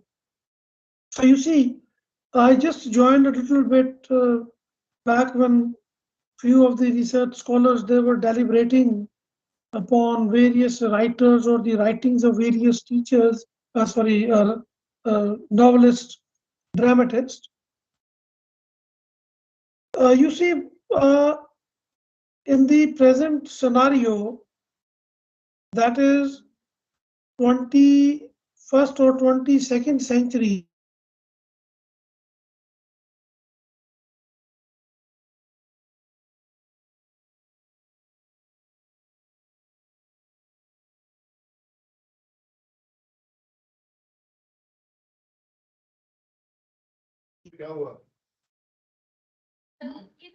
Sir, you're not audible.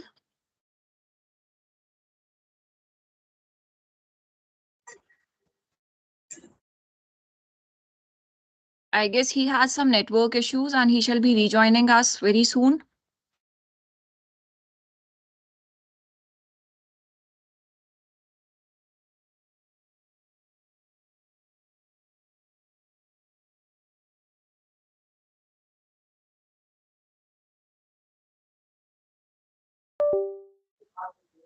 Hello. Hello. Hello, ma'am. Ma'am, I'm ready to present my paper. Ma'am, the speech by the chief guest of valedictory session is going on. So we shall conduct the second technical session after that. He has somehow lost connection and he shall be rejoining us soon. Okay, thank you.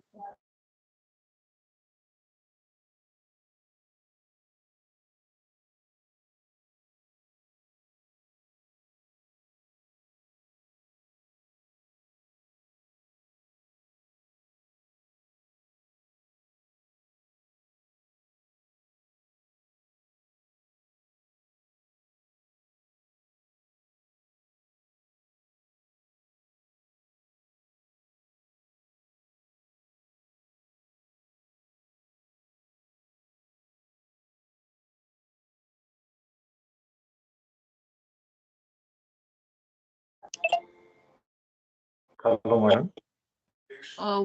We are waiting for Hello. the chief guest of the valedictory session to rejoin and continue with his speech. Can you listen me? Pardon?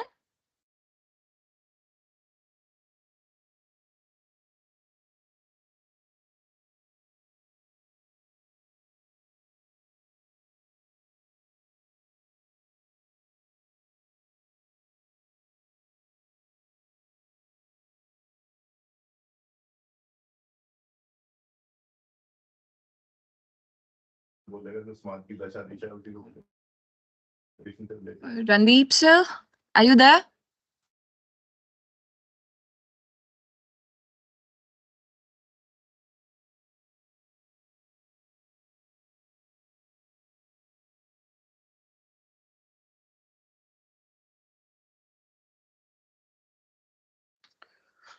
Excuse me, ma'am. Can I proceed with my findings after that speech, ma'am?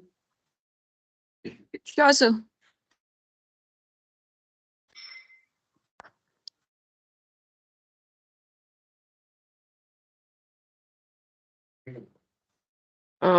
I regret to inform you that there is some real technical snag with the networks with the chief guest.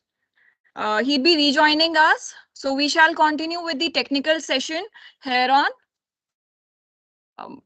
May I please now request the speakers for technical session to be ready with their speeches. I request OP7, Dr. Anju from University of Patanjali.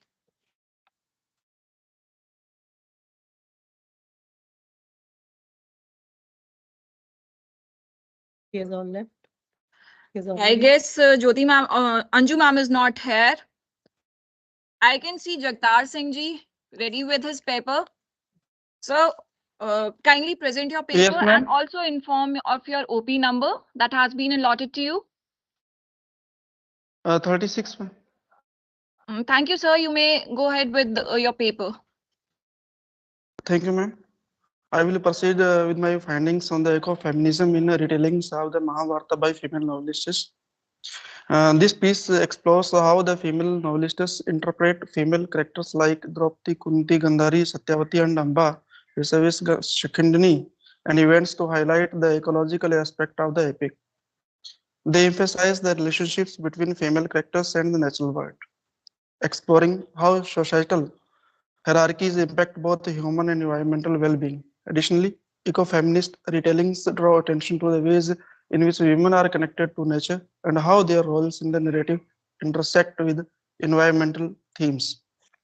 To conclude my findings, the modern female novelists beautifully explore the theme of devastation caused by major conflicts and the harm inflicted on nature by humanity's self-centered desires. In the novel, The Place of Illusions, the protagonist Draupadi has a strong connection to nature and desires a place that embodies the natural world. The novel also highlights the impact of human interventions on natural systems and the need to reassess anthropocentricity for the survival of the human species. Additionally, the analysis of the Fisher Queen's dynasty focuses on the liberation of women from constraints of religion and the critique of war and its consequences. The representation of human relation to nature is also explored in the One Who Had Two Lives and the Konteyas. Overall, these novels emphasize the importance of nature for human preservation and raise awareness about the negative effects of human actions on the environment. Thanks, ma'am.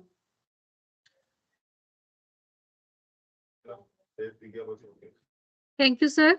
Next is OP number 73, Dr. Nisha Rani, Chaudhary Bansilal Government College for Women, Tosham Bhivani.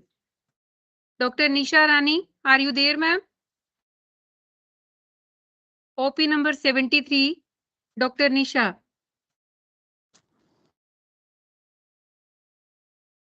Next, OP number 77, Dr. Rupa Gupta. Please get ready with your presentation.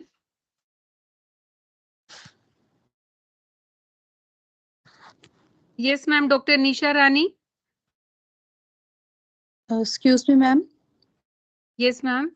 If she is not there, can I present my paper? Okay, ma'am. Sure, you can present.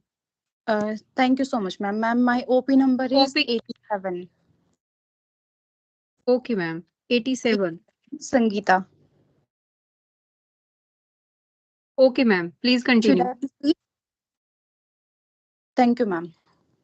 My title is Feminism in Indian Writing in English.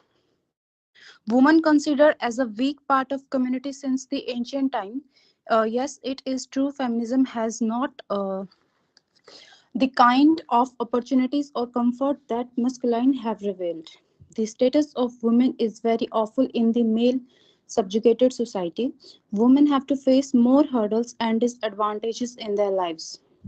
With the passage of time, female unequivocal that they have equal human rights and occasion with male as being as well. Females always treated like a victim and helpless against male. Women never have been taken seriously in the patriarchal society, not even part of literature. And that belief gave rise to the feminism movement. The momentum of feminist movement gained a high rise in the 1960s. The prime aim of the campaign to attain equivalence with the male in overall spheres of life in terms of liberties, opportunities, and involvement. The feminism is a women's movement to gain autonomy or freedom of self-determination.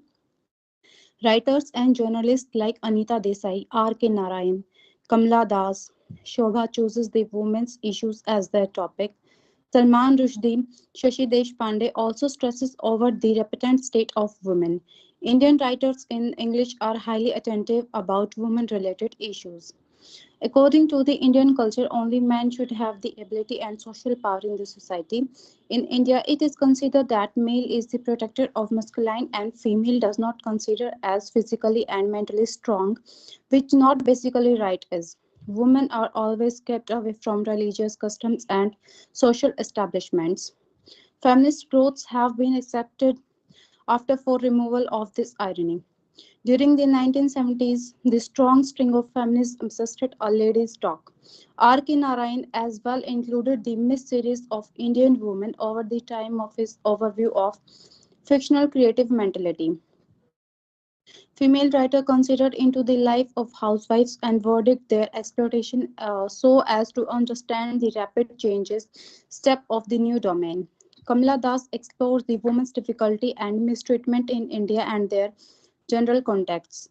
Other like Bapsi Sidhwa introduces the economic status of women of Parsi people group. Shashi Deshpande summarized characters who rebuke their own absence of worry for their miserable condition and remote difficulties. Ma'am, now I'm coming to the conclusion.